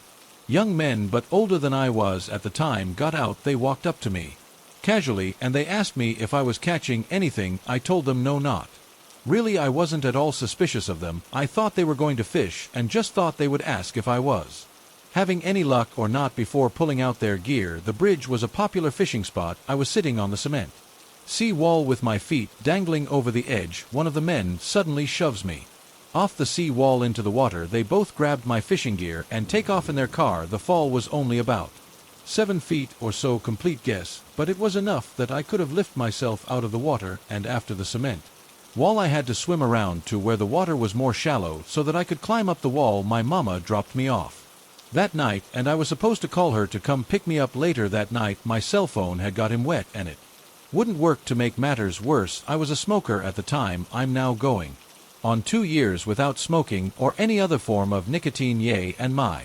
cigarette set also got in wet, and as you can imagine, I really needed a cigarette. I didn't know what to do except just sit there until eventually my mom drove up. Randomly, she was furious until, of course, I explained what happened. I shudder when I think about how I or anybody else that they did this to could have easily have died. These people had no idea whether or not I knew how to swim. I was and am a very strong swimmer, and apparently they did not care if they had seen on the news the next day that I Drowned under that bridge, would they have put two and two together? Would they even care, even if you assume everybody is a strong swimmer, the person could hit their head? There were many rocks under that seawall, and they can be unconscious, and for what, $50 of cheap fishing gear anyway? Clearly. Ever since this night 10 years ago, I've been so much more cautious when I'm alone at night. So back to what actually happened tonight, which ended up making me write this story. To begin with, I had luckily just finished up and loaded my car back up with all of my gear. I was actually sitting in my car and making an Instagram post showing off the fish I caught. Couple of yellow bullhead catfish and some bluegill. I was trying to quickly write the post and then head home, so I was deep in the world on my phone, not really paying attention to anything else. Something causes me to look up, and out my driver's side window there is this pickup truck sitting there that I didn't even hear it pull up to me. It has one of those big steel frame structures around the bed of the truck. I don't know what they're called, but I associate them with hunters or trappers. I have no idea whatsoever if that's an accurate association or not. I do feel like I've seen them or something similar holding kennels with hunting dogs, so maybe that is where I got the idea. There is this very stereotypically chubby redneck mullet type of guy is looking at my window at me, smiling a creepy smile. Was the passenger. I could not look past them to the driver. I have no idea how long they were sitting there. I very quickly debated winding my window down and asking what they want, but settled on putting my car into drive, driving around their truck and down the street. I was so freaked out that I didn't immediately go home. I went somewhere else and pulled over, looked around to see if they were anywhere to be seen, and then I actually went back to the fishing spot to see if they're still sitting there or not. I didn't pull over. I just drove by. They were not there. It will drive me crazy wondering why they pulled over. Did they have something bad planned? Were they just curious, wanted to help? Will I have to worry about seeing them around town after driving off on them like that? I realized that my reaction is not completely fair. They could have been pulling over to fish, although you've got to realize how small this fishing hole is. It is a literal fishing hole on the side of a road. It's probably about the size of a dining room or something. They could have been pulling over to see if I needed help, but who knows? All I know is that I was thinking that if I wind the window down to find out what they want, I could have ended up with a gun in my face, or all I know, then I could have not had any chance to drive off. So I drove off without acknowledging them in any way, so that I didn't miss my chance. Even now I worry about the fact that my car has some slightly identifying marks. Nothing crazy you noticeable, but just some small stickers in the window. And if I piss them off by driving off like that, and they live around here, what if my wife meets up with them sometime? What if she has my daughter with her? Am I paranoid? I'm still a little freaked out. Story 37 at the Creepy Fox Official. I remember this event after reading a similar creepy story on here, and I thought I'd go ahead and post it. I went to school with this guy who never dated or anything like that, just friends, but not overly close. I didn't see him for a few years after we got out of school, but we ran into each other when I was pregnant with my son. We hugged, talked for a while, and then we went our separate ways. Several years later, I was watching the evening news and I heard them say a familiar name. I immediately recognized the name of my old friend, since it was fairly unusual. They said he was arrested for killing his girlfriend. He apparently stalked her, but was able to get her to come to his apartment to get her belongings, even abducted and shot her. He drove around with her body in the car for a whole 4 days. I don't mean that the body was in the trunk, either. Her body was in the passenger seat, and he would talk to her and take her places, such as visiting his father's grave. I was able to find the article from 1991 in the newspaper. However, I'm not sure if that's appropriate to post here. If it is, I can post it in the comments if I can figure out how. Story 38. So when I was about 7 years old, I was getting ready for school and going through my basic routine. The routine I had was getting up and dressed, go downstairs and make a cup of tea, make breakfast, and then when my older brother got downstairs, I'd say good morning to him. This morning was just like usual. It was a sunny day and I was doing my routine, but I'd been a bit slower than usual. I was making breakfast and it heard someone rushing down the stairs and thought my brother was coming down, so I stopped making my breakfast and looked at the hallway door to say good morning, but upon looking I didn't see my brother. Instead I saw myself. The other me stopped and stared at me. Without saying anything, the other me looked petrified. We stood there for a few seconds staring at each other, and then the other me ran off into the bathroom, which was right next to the doorway. I hesitantly walked over to see the bathroom door was shut. I opened it slowly and looked in, but the other me wasn't there. I looked behind the door, but there was no one there. I was so scared I ran upstairs and bumped into my brother and broke down into tears. No one believes me that this happened. Has anyone got any answers? Story 39. This was around 2 years ago. I just dropped off my friend, so I decided to stop at the gas station down the street to get a slushie. It was the middle of the day at around 1 p.m. and the gas station was pretty empty. So I parked in the middle of the pumps. While I'm inside browsing snacks, I noticed a group of 5 guys or so walk in, and they're all looking at me hard. I write it off and just assume they're checking me out or whatever, but I felt weird, so I grabbed my stuff and checked out. As soon as I walked out the door, I looked towards my car and realized that the group of guys had parked me in one car in front of me, one car behind.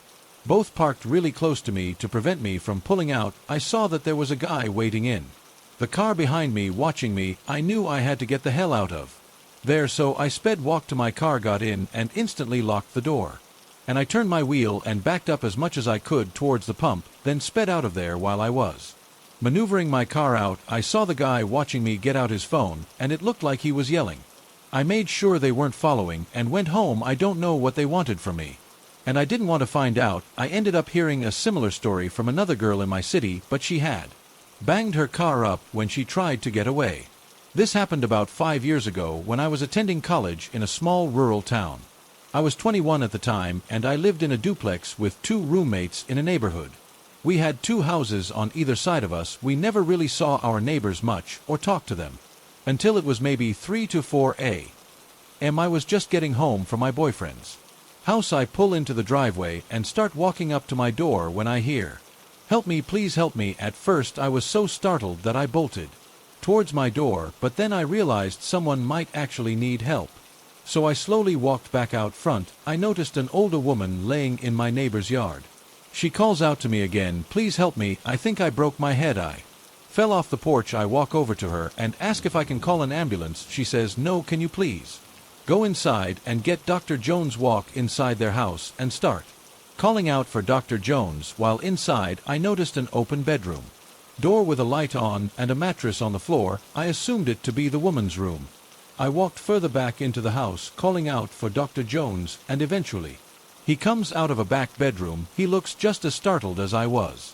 I tell him the situation, and he follows me outside and helps her up. They thank me, and I go back inside my house. The rest of the time I lived there, I never saw them again. It's still one of the weirdest things that has happened to me. I was once at a casino with my friend in northern Minnesota. I'm not a frequent traveler and surprisingly never been to Canada, even though it's only 3 to 4 hours away. On this particular night, a woman came up to me and my buddy and says, "You guys were on TV. I saw you and us being a few drinks in, laugh and agree."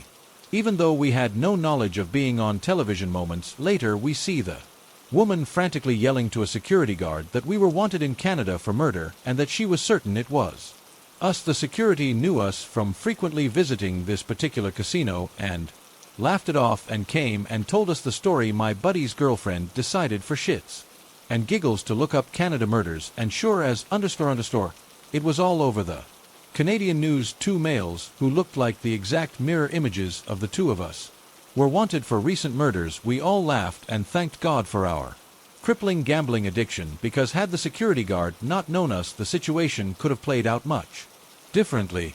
This happened a few days ago while I was on my way home from visiting my friend's house. I was driving on a back road late at night in my Tesla Model 3 while it was on auto drive. I'll admit that I was not paying attention to the road, and I was on my phone while I had music playing in the car. The ride was okay and chill for a while, but I'm not really sure because I was not paying attention to the time. Out of nowhere, my car immediately braked and made an alarming sound. I was scared shitless and immediately took control of the wheel and looked through the windshield. When I looked, I saw a figure standing inches from my car, barely avoiding being hit. My heart was racing from impact, and now seeing what I could only assume to be a person. They didn't even flinch from the side of almost being hit. I looked at them for a good 10 seconds before I put my car in park and turned on the megaphone to ask them if they were okay. They didn't respond and proceeded to walk near my window. I locked my doors while they were approaching because I was terrified. They asked me if I could roll down the window to speak to them, but I refused and told them that I could hear them. From the other side, I then asked why they were out there all alone in the cold, and they told me that their car had broken down and that they were hoping someone would stop to help them. As they were talking, I got a good look at their face, and they appeared to be 25 to 30 years old. They also asked me my name, and I told them my name was Rebecca, and they told me their name was Ashton. After that small talk they attempted, I told them that I would be calling someone to come assist them with their situation. They weren't happy with that and insisted that I drop them off to a friend's house who lived nearby. That's when I became really freaked out and suspicious. They had told me that they were waiting for someone, and now they needed me to drop them off. I then put my car back into drive and told them again that I would be calling someone to come help them. They then tried to reach for the door handle, but I guess they forgot that Tesla handles are embedded into the car. When they did that, I immediately stepped on the pedal and went flying down the road. I didn't even look into my rearview mirror and put the car back into autopilot. The whole ride back I was scared shitless. I got back onto the main road where I would hope to see cars in, just floored at home. I couldn't get my mind off of it for the rest of the night. I have suspicions that that guy was not alone and that there was other people with him. I pray that they didn't get someone else who wasn't as lucky as me. I will never in my life stop to help some random person ever again. I'm a single male who lives in Denver. My apartment complex is not what you would call a nice building. I'm on a road close to Colfax Avenue, which, if you're familiar with the geography of this area, is not the safest boulevard in town. I'm a few streets away from it, but close enough that I wouldn't consider this an up-and-coming neighborhood. This evening, I was watching Netflix on my couch. My two cats were cuddled up against me as I lay under a comforter. The night before, I had watched a horror movie that was scary enough to leave me in an unsettling mood, making it harder to sleep. So this night, I decided to watch a stand-up special instead, keeping it light so I wouldn't have any trouble getting some shut. I have classes early next morning, so I was surprised when I made the conscious decision to turn on a second stand-up special and let myself fall asleep on the couch. I was just so comfy where I lay and didn't want to move, not even to turn off the several lights that were on throughout my apartment. I remember dozing off around 11 o'clock. It was effortless, which meant I was really snug under the covers with my cats flanking me on either end, creating a tucked-in feeling. I fell into a dream where I was on an impromptu date with this guy whom I didn't recognize at a Blockbuster video store. He bought me blue and yellow underwear, insinuating I would take the hint of his intentions. He was also desperate for a job, so when we got to the counter, he was given an off-the-cuff interview that didn't go well, and all of a sudden I'm not sleeping anymore. I'm woken up by a knock at my door. Then a man's voice says, "Maintenance." I just sat there sitting bolt upright on my couch. I knew something was off. I looked at my phone, which was by my left hand, and the time was 2:15 a.m. I didn't move. The floors of my apartment are old wood, and there are many creaky floorboards. I didn't want whoever was knocking to know someone was at home and awake, let alone alert to his presence. My cats got up and ran over to the door as they normally would, but I stayed still and listened. After a few minutes, with no answer, the man walked away from the door and down the hallway to the stairs.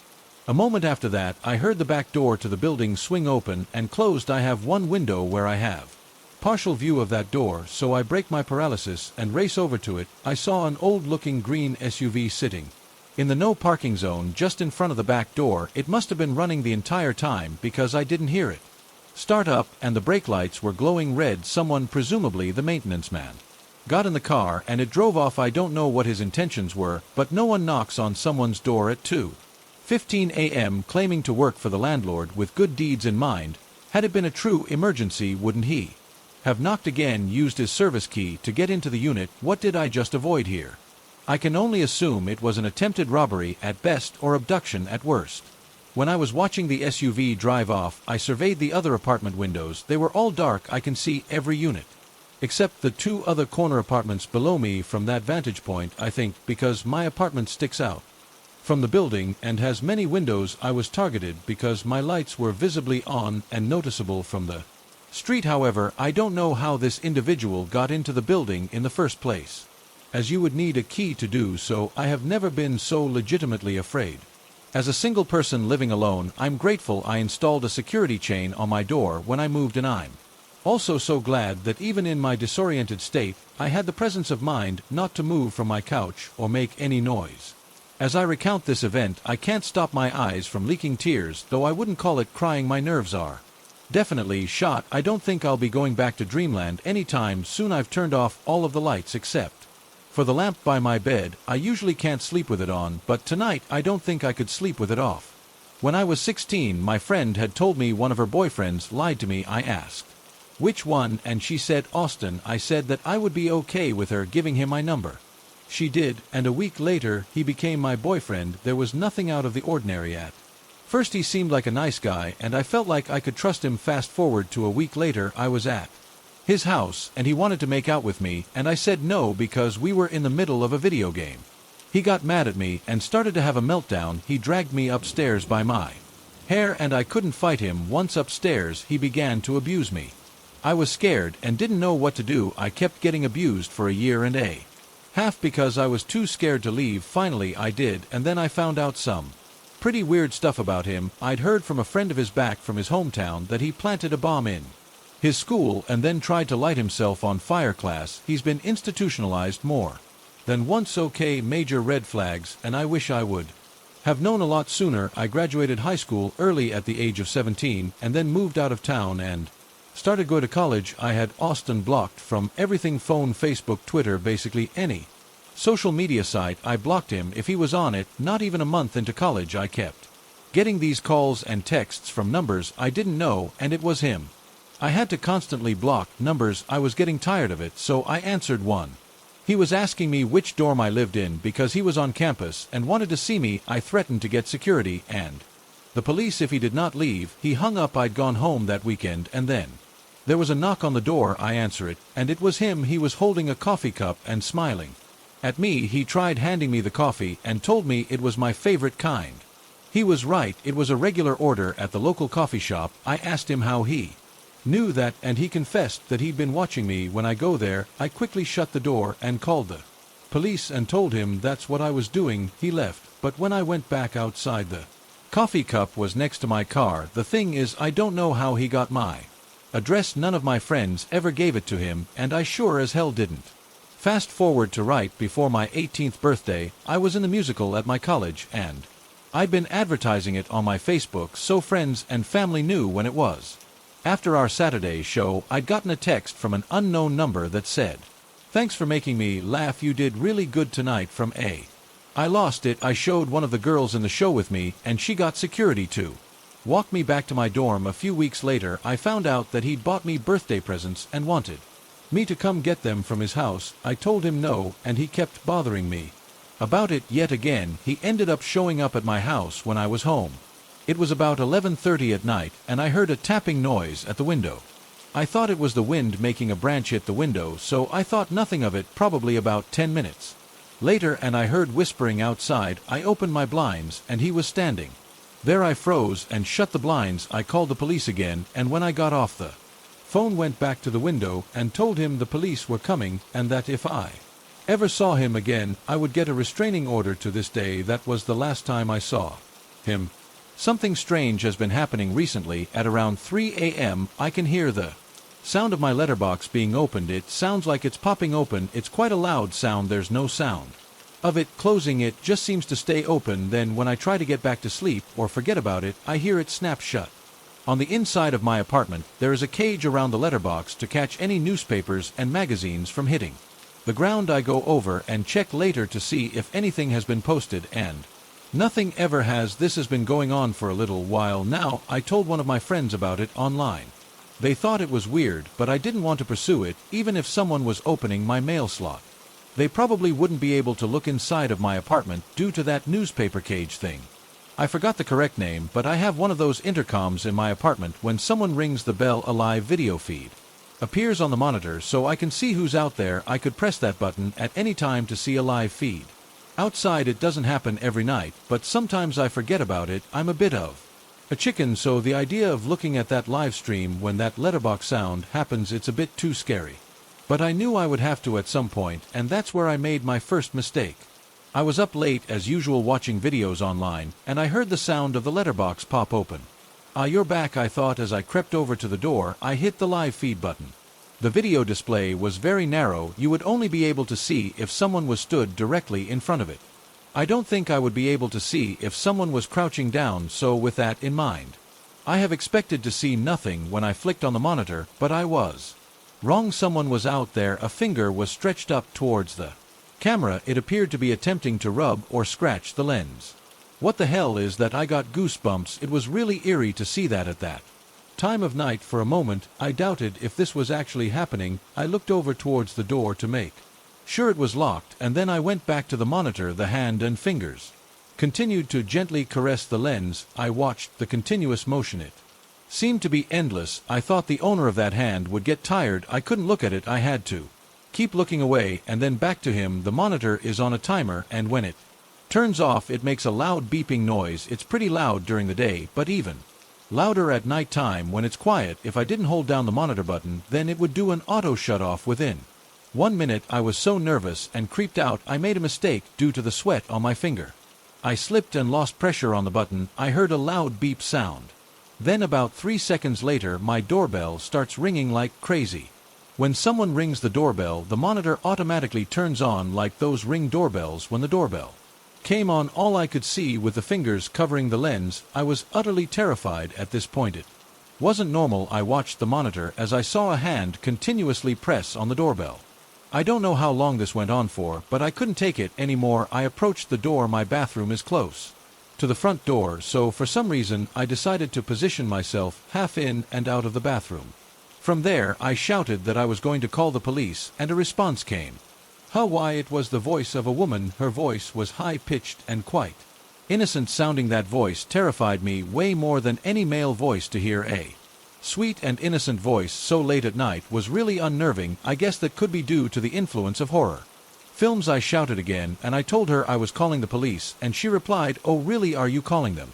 What the hell is going on?" The doorbell fell silent, and so did the mysterious woman. Out there was nothing but silence out in the hall. I was shaking. I felt as if something else was about to happen. The fear of anticipation had me. I expected to hear the doorbell or knocking, but I heard something else. I heard a familiar sound, the sound of the letterbox slot flipping open. I couldn't move at first, but then I went back to the monitor. I wanted to see why this person was always messing with the letterbox. I hit the button, but I couldn't see her out there. I guess that it was all over. They must have taken my threat of calling the police seriously. I thought I'd be fine, but I couldn't get to sleep that night. I waited for the light of the morning to illuminate my apartment. I got ready for work. Once ready, I went to leave, but I noticed something in the letterbox cage. There were long strands of jet black hair, all bundled up. There wasn't a small amount of hair. There were thick clumps of it. It was as if someone shaved their head and posted it through my door. I've never seen anything that creepy in my life. I didn't know what to do. I had to go to work, so I guess I would just have to leave it there until I got home. That would give me some time to think about my next steps too. I didn't want to go home that day. I just kept thinking about the night before and all that hair. With that in mind, I decided to go to a bar with a coworker.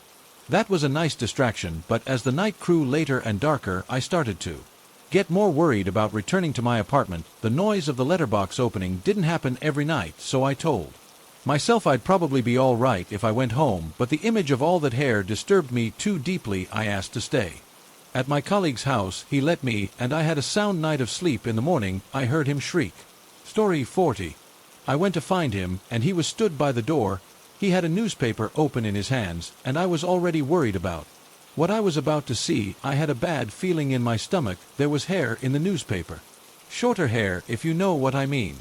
It was as if it had been sprinkled amongst the pages. I felt like there was no escape. She must have been watching me. I was horrified, still didn't understand what the hair was supposed to mean, which threw away the newspaper and the hair and headed off to work. I kept looking behind me. I was growing increasingly paranoid. I was worried that someone was following me. I couldn't stop looking over my shoulder. I didn't see anyone following me or watching me. I didn't want to go home after work, but I knew that I needed to. I couldn't wear the same clothes for a third day. I pleaded with my colleague to come with me, but he said he wouldn't because he was scared by my experience and didn't want anything to do with it. I decided to call my parents. As I approached my apartment, I couldn't see anyone hanging around the building or near my door. I got into my apartment and quickly locked the door and shut the curtains. I then went about checking everywhere. Under the bed, in the shower. Anyway, I thought a person might hide, but there was no one there. I pulled the chair into the corner of the lounge and turned on the TV and just sat there. Nothing happened that night. Before I left for work in the morning, I checked the mail cage. New things were in there. Dead cockroaches in an empty can of tuna. It was a mess. I hate cockroaches, they really creeped me out. Once I got rid of all the weird stuff in the mail cage, I heard the sound of what I thought was a kick at the door. I hated it. I waited a few moments, looked out there, and the coast was clear, and that's all that happened that day.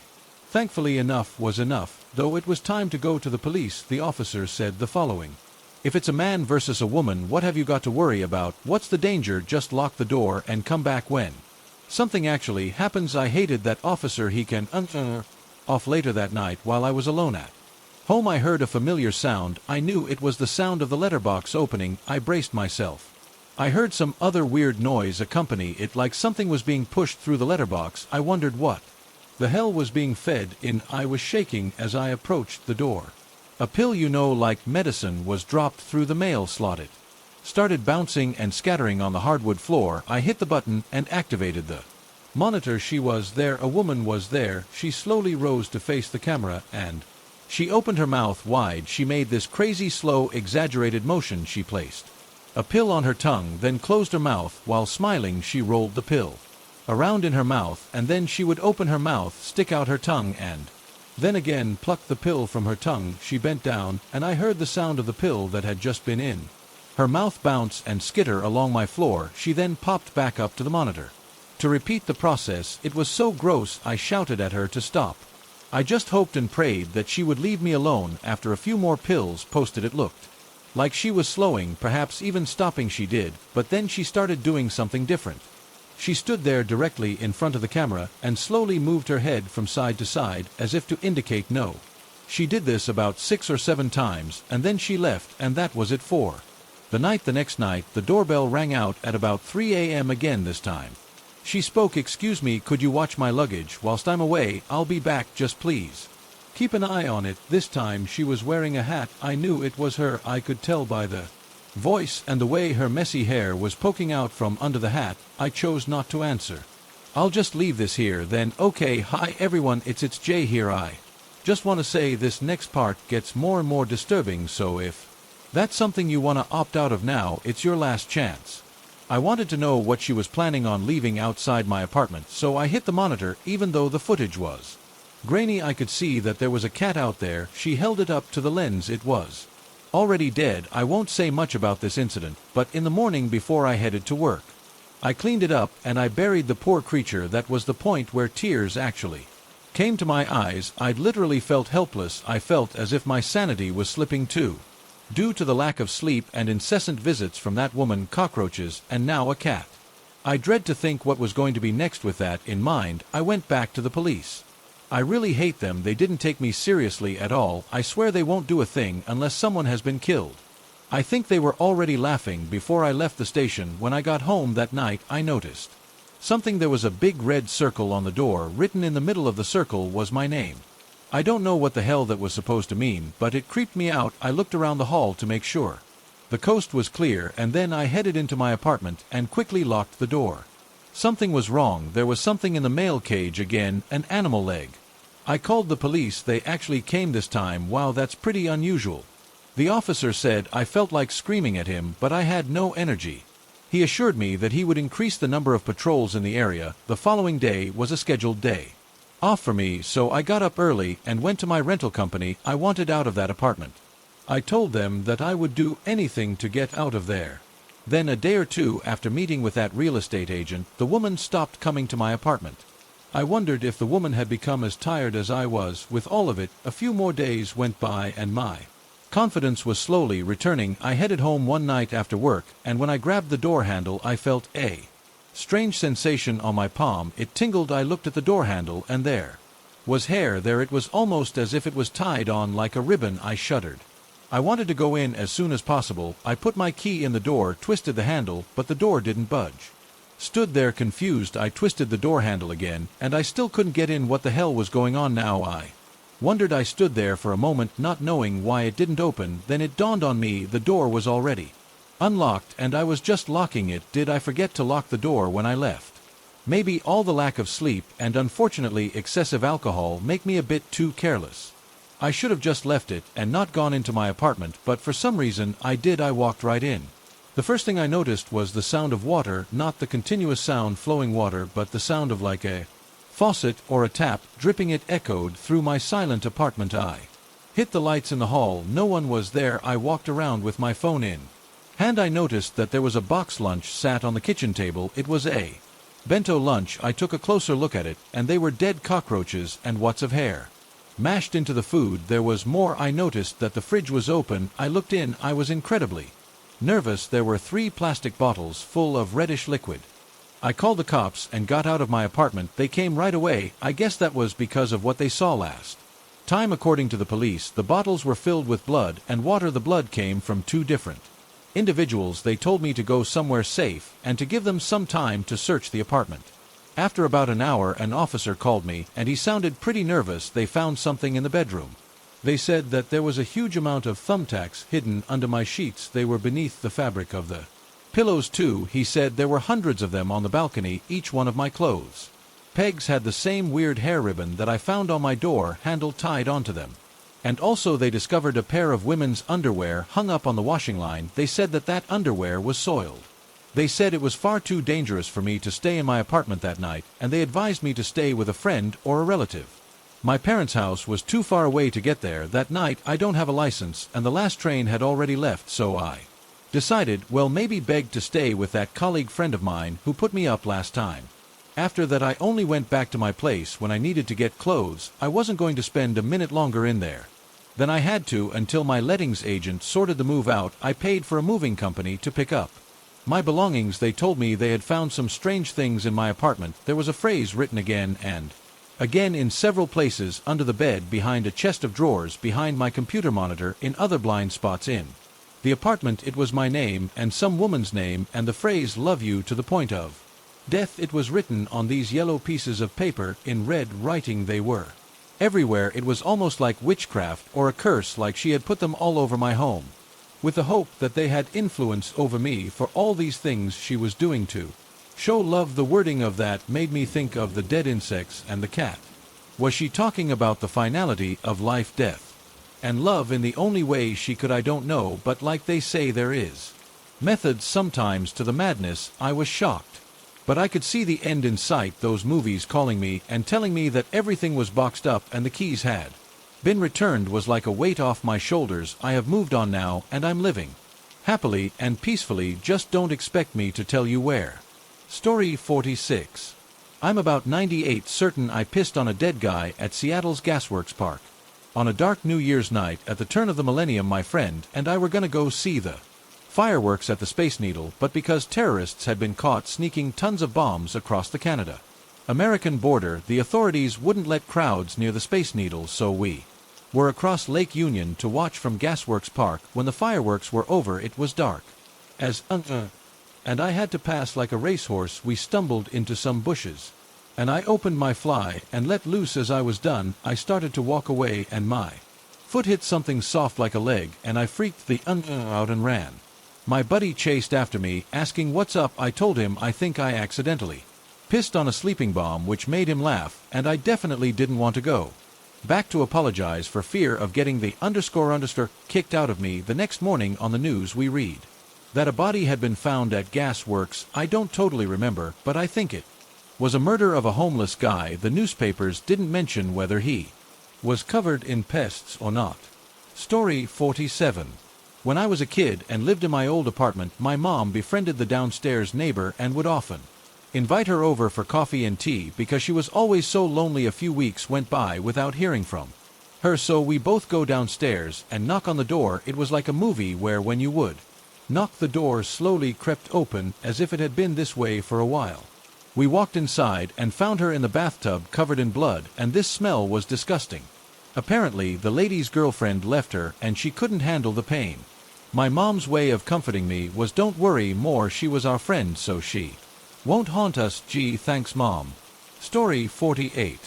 A friend and colleague of mine worked security, doing external patrols and gate duty at a remote military site. Military personnel worked inside the wire. His job was mostly just turning the public away and doing a lap around the outer fence every half hour. One night at 0300 hours he's doing a Patrol and sees a camouflage guy move ever so slightly amongst some trees. He starts yelling at him, but the guy just stays still and doesn't respond. My buddy radios it in, and within a couple of minutes several soldiers and vehicles roll up inside the fence. Apparently there's rules around military operating outside the fence, so they cover the unarmed and lone security guard while he approaches. Turns out the man in the woods was off-duty army, and he'd hung himself in the tree. My buddy was never sure if the guy was still alive when he first noticed him or if he just moved slightly in the breeze, but either way there was nothing he could do at this point. Story 49. I've been a stay-at-home mom since 2012. This fall my youngest started kindergarten. I have 2 girls, so it was mid-morning. Both my girls were at school, and I'm laying on my bed reading a book. I can see through my open door through the living room to the hallway that leads to the girls' room, their bathroom and playroom. I hear a noise and look up to see a middle-aged white man with blue gloves walk into my garage door. I freeze, not knowing what to do. I know my bug man, this is not him, and the guy didn't knock. He immediately heads down the hallway that is just my children's room. I call my husband calls the police, and his brother, who lives 2 minutes away. He must have gone to the playroom because maybe a minute has gone by. I'm going for a weapon, and I hear my dog start to growl. She sleeps under my girl's bed during the day, and so I yell, "Here, Belle," and the man comes out to the right where the garage door is at the front of the hallway, and my lap belt runs to me in the room. He stutters out that no one's supposed to be home, and I say my husband is on his way now, and he mutters something as he exits the garage. Story 50. At Papa Scare. For some context, I'm in school still and work for my family member on certain weekends at a local college, selling concessions at the stadium. It's about once or twice a month, and the stadium is off towards the edge of town. It's Friday night. I just had gotten out of school and I had to go straight to work. I get to work for about 4 hours. And my boss, my aunt, tells me we need more spoons for tomorrow's event. We sell ice cream, and these events have like 5,000 plus people at them. I say, okay, I'll go grab them. On my way home, the only store open with heavy-duty spoons is all the way on the other side of town, and I still wanted to go meet up with some of my friends and mess around. I decide to take the faster but most sketchy way around the outskirts of town. I live in a weather bipolar state. It snowed last night, but I figured the roads would be fine enough, even if they weren't plowed. I take off to the store, and the first 5 minutes go by and nothing's wrong. I haven't seen a single car or any buildings the entire time. But keep in mind it's approaching 9 p.m. and I'm on the outskirts of town. No one really takes this way unless they really have to. All of a sudden I see something in the corner of my eye, and it looks like a man roughly 5'8", I'd say, wearing shorts, t-shirt and a backwards hat. He's in a ditch walking in snow when it's about 10 degrees out. My first thought is to pull over, but I'm on the phone with my mom at the time, and she warns me not to. Her some things have happened before in this town. For example, a couple of years ago a college girl was kidnapped and found dead rolled up in a rug in 2014. I consider stopping, but for some reason I tell myself not to. I wasn't really worried about anything.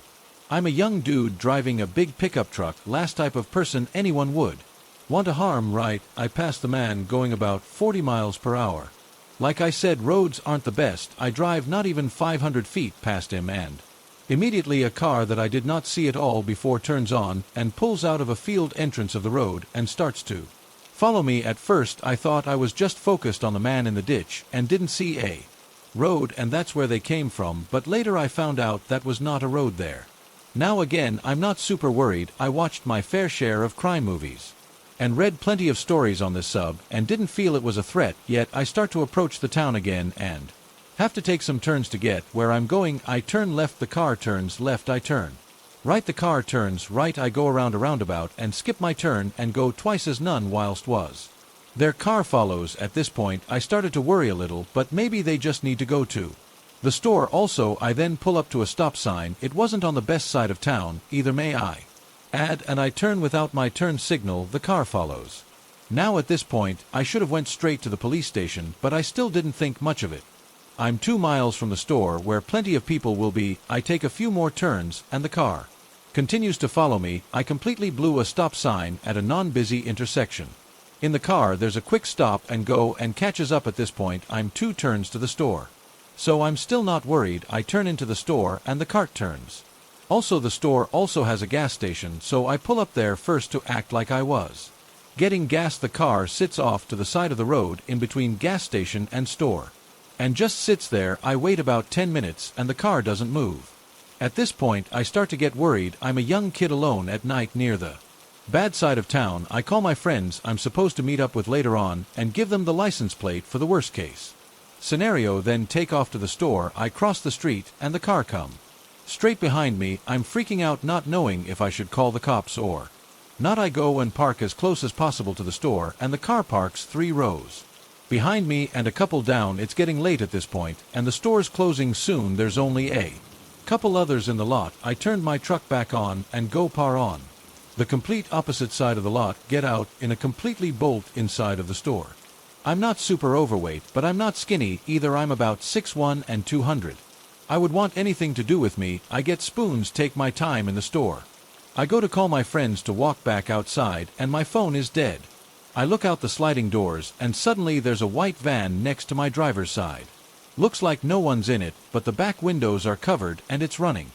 Big red flag. I run to customer service and explain everything, but they think I'm just some young kid messing around. At the time, I didn't see the original follow car, but nowhere in hell I'm going back outside with that van next to my truck. You can see from the in-store Starbucks window. They talked and both drove off. I wait another 10 minutes and dash outside. I speed to my friend's house, and when I get there I park in his garage.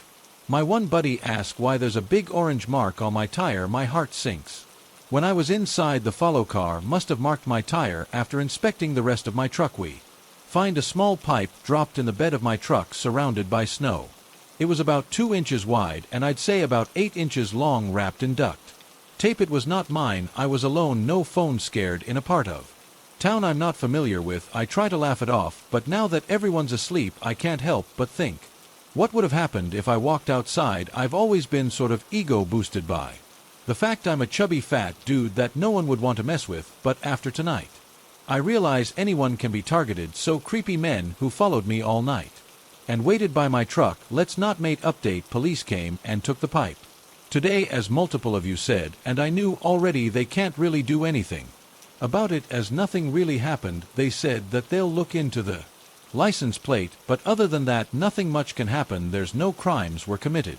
Story 51.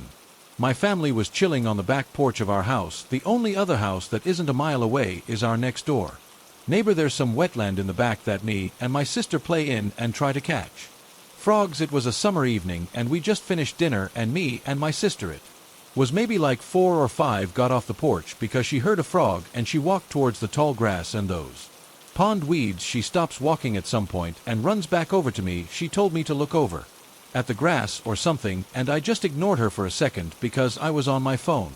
My stepmom must have looked up because she made us go inside. I was so confused, and when I asked her what was happening, she said that someone's outside. My dad went to look outside and said no one was there, but my stepmom was very sure that someone was out there in the grass. I asked her about it later on because it was a similar situation that we went through. She says she thinks it must have been a neighbor or something, but that when my dad went to investigate, nothing found. She said she saw a phone light coming from somewhere inside the grass and she thought someone was talking on it.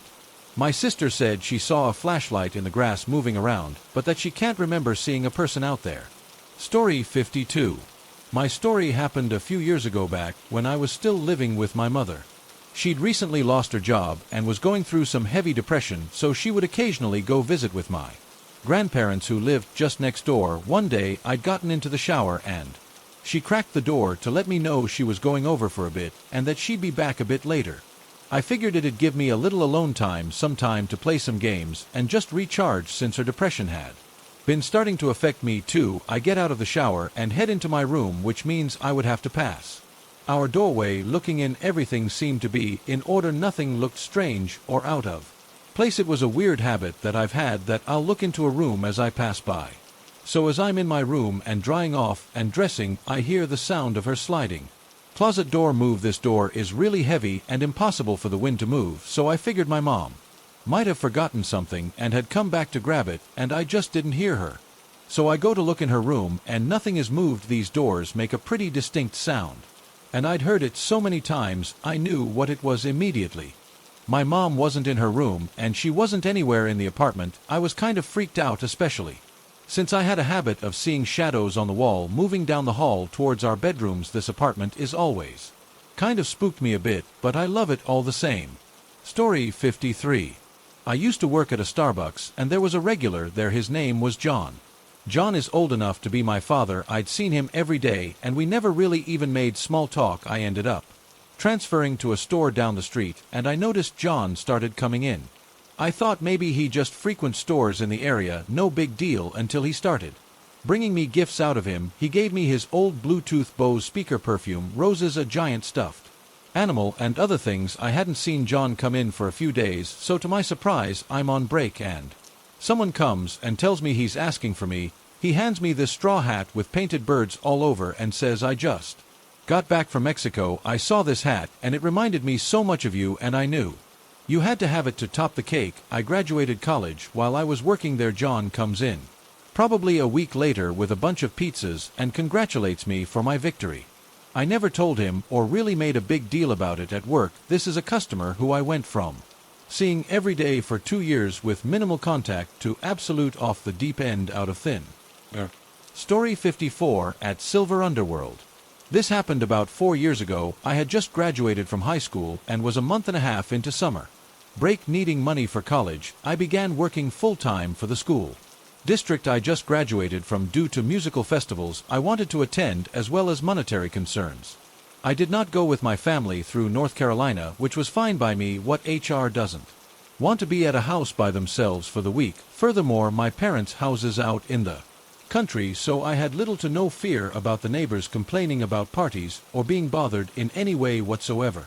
But I was wrong. I often take the back roads home from my friend's house, but on that night I decided I wanted some McDonald's. So I took the main drag and came home on a different road. This way takes you past the mechanic shop not a mile away from her cul-de-sac. It was between midnight and 1 a.m., and as I passed the mechanic shop, I noticed a car turned its lights on, or should I say light, for the car had only one headlight working. I remember thinking how strange it was that this car all of a sudden turns lights on as I was passing, and begin to become even more concerned when it pulled out behind me. But I tend to be paranoid by nature. Nothing serious, but I always question if the person behind me is follow me or whether they mean me harm, so I brushed this off as an unfortunate coincidence. But as I near my street and the car is still telling me, I started become freaked out. I looked at my gas tank and my heart sunk as I saw it was on the E.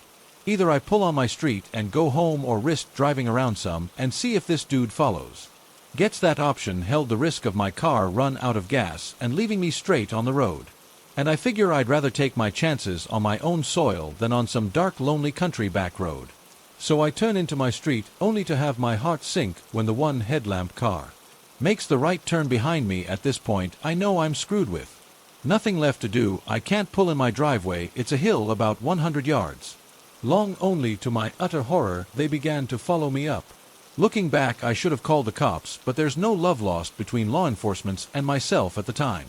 I was too caught up to even consider calling them. My family would have just been home. This would have never happened. I could have called my dad, and he could have grabbed his gun, but he, along with the rest of my family, were gone 12 hours away at the beach.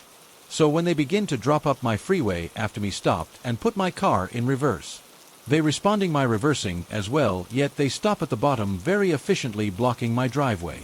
At this point I began pulling forward again, only to have the same jig and dance happened. They followed, I reversed, they reversed, and sat at the end, blocking my escape. I quickly pulled up and turned my car around to come at them head on. By this time they were halfway up my driveway, the furthest they have come up. Looking back, I was terrified, alone, and angry. Who did this person think they were with my bright lights on shining Ryans?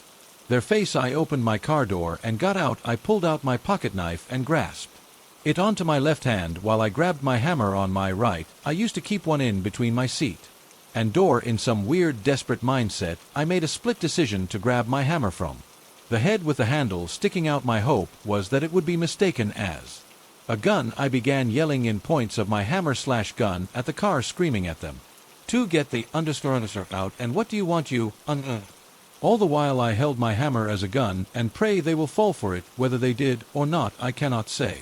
Parmy believes that they thought it was a gun due to my bright lights being behind them making the whole side of the shadow, yet they could have just not want to fight. Perhaps they thought I was a girl or was timid and wouldn't reset so aggressively and violently, but who knows.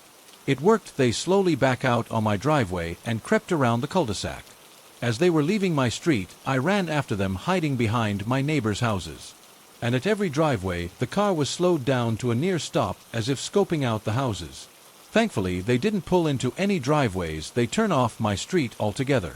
After I was safely into my house, I ate my McDonald's by the front window with all the lights off, waiting to see if they come creeping back. Thankfully, they didn't, but that night I locked every door in my house, which I always did anyways, and slept with my hammer, machete in baseball bat next to me and pocket knife under the pillow. Complete overkill, I know, but I was terrified. Now I know where my dad keeps his gun, so if this ever happens again, I'll be prepared.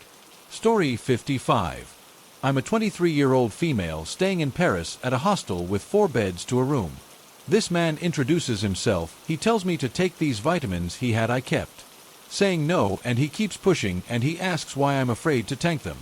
I told him I don't need vitamins from him. Later that night, he invites me to go out with him and tells me he'll show me a good time. He offers me a bottle of wine, which I decline. At about 10, he heads down to the bar and tells me he'll wait 1 hour for me to come. I planned on going out that night, but obviously not with him. He comes up at 11 and asks me why I didn't come. I told him that I wasn't going out that night. After he left, I got ready for the club and headed there. I had a great night and got home at around 9 a.m. He was in the back room and was angry at me for going out without him. He was literally yelling at me. Immediately, I go downstairs and request a room change. Story 56. It was New Year's Eve and my birthday. Myself and 2 of my friends were out the front of my house listening to music on my iPod. We were about 12 at the time, and there was no one else around. It was probably 10 to 10:30 at night, and we were waiting for the illegal fireworks to light up down the street. It probably sounds a bit weird.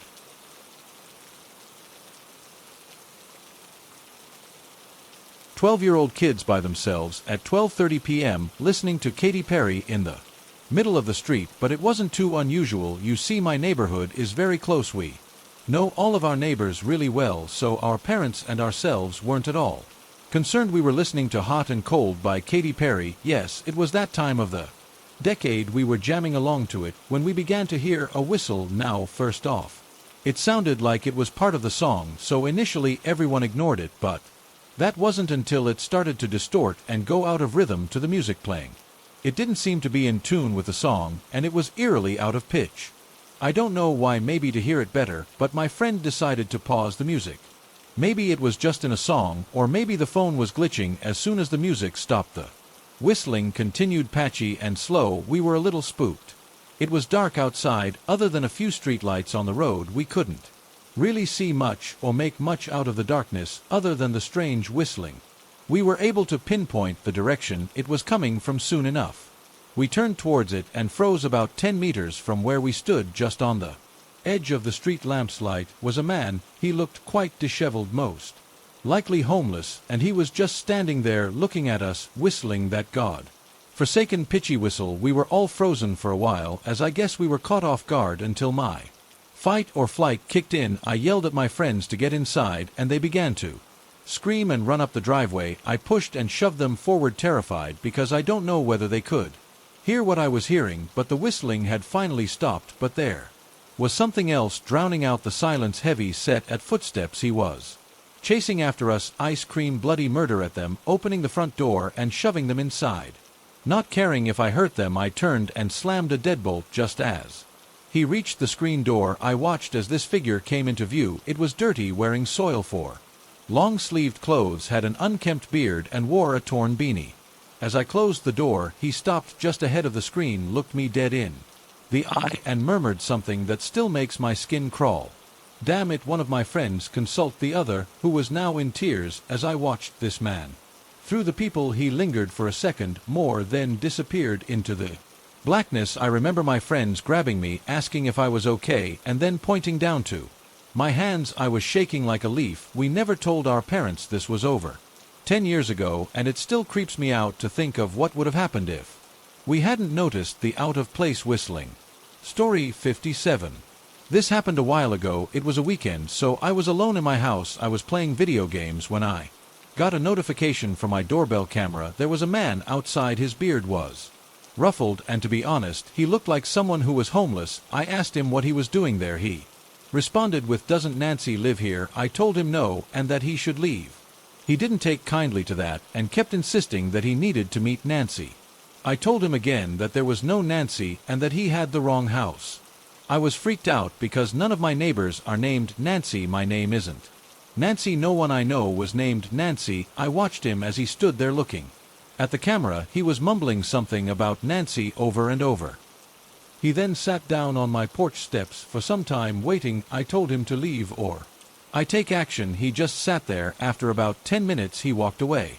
The man didn't even have a car or anything. He walked. I thought it was very eerie and creepy, the fact he was so stubborn on it. I waited some time before even heading downstairs. I was scared he would be at my door again after an hour or two. I did though. I have not seen that man since, and I hope I never will. I hope you enjoyed that, guys. Thank you again to my guests for joining me. I want to give a special mention to J Nightmares for sourcing and translating some of these stories from Japanese. Check out his channel for more stories you haven't heard before. Links to all of my guests' channels can be found in the description. Thank you to all of you for every listen, like, comment, and share. We surpassed 60K subscribers, and I wanted to put this video out as a way to thank all of you. It wouldn't be possible without each and every one of you. As always, I want to give a shout out to my channel members and patrons for their support. A huge thanks to Killian's Place, April, James Arterberg, Jan Joy, Handout, Pegasus, Genesis, Karen, Keating, V. Berry, LJ, Fiona, Xbox, Scott, I Like, Booty, Monica, Level, Ace, Chris, and Donna, Holly, Spry, Kimber, Jasmine, Sonny Tix, Heather, Haven, Kitty Cat, Luna 2, ADHD, Aurora, Janice, Cinderella, Baby Borderline, Betty, Lady, Dracard, Erica, Nicole, Snowball, Ruthina, Melanie, The Honeybee 987, Pretty Girl 215, Ryan, Brooke, Wendy, Crafty Cow, Tina, Dina, Vampy, Debs, Patricia, Amber, Krista, Brenda, Absent, Alice, Christy K, Spiders Web, Ooh, Lala, Andrea, Sue, Monique, Sean Gorman, Emma, Lisa, Sigma, Cubax, Greg, Chelsea, Amanda, Jane, Sam, Tappy, Sarah C, Austin, Tegan, Lil Smart, Jenny, Gabrielle, Fire 05, Sarah P, James, Gargano, Gemma, Alan, Monica, Level, Ace, and Alex. Thanks for listening. I'll see you all in the next one.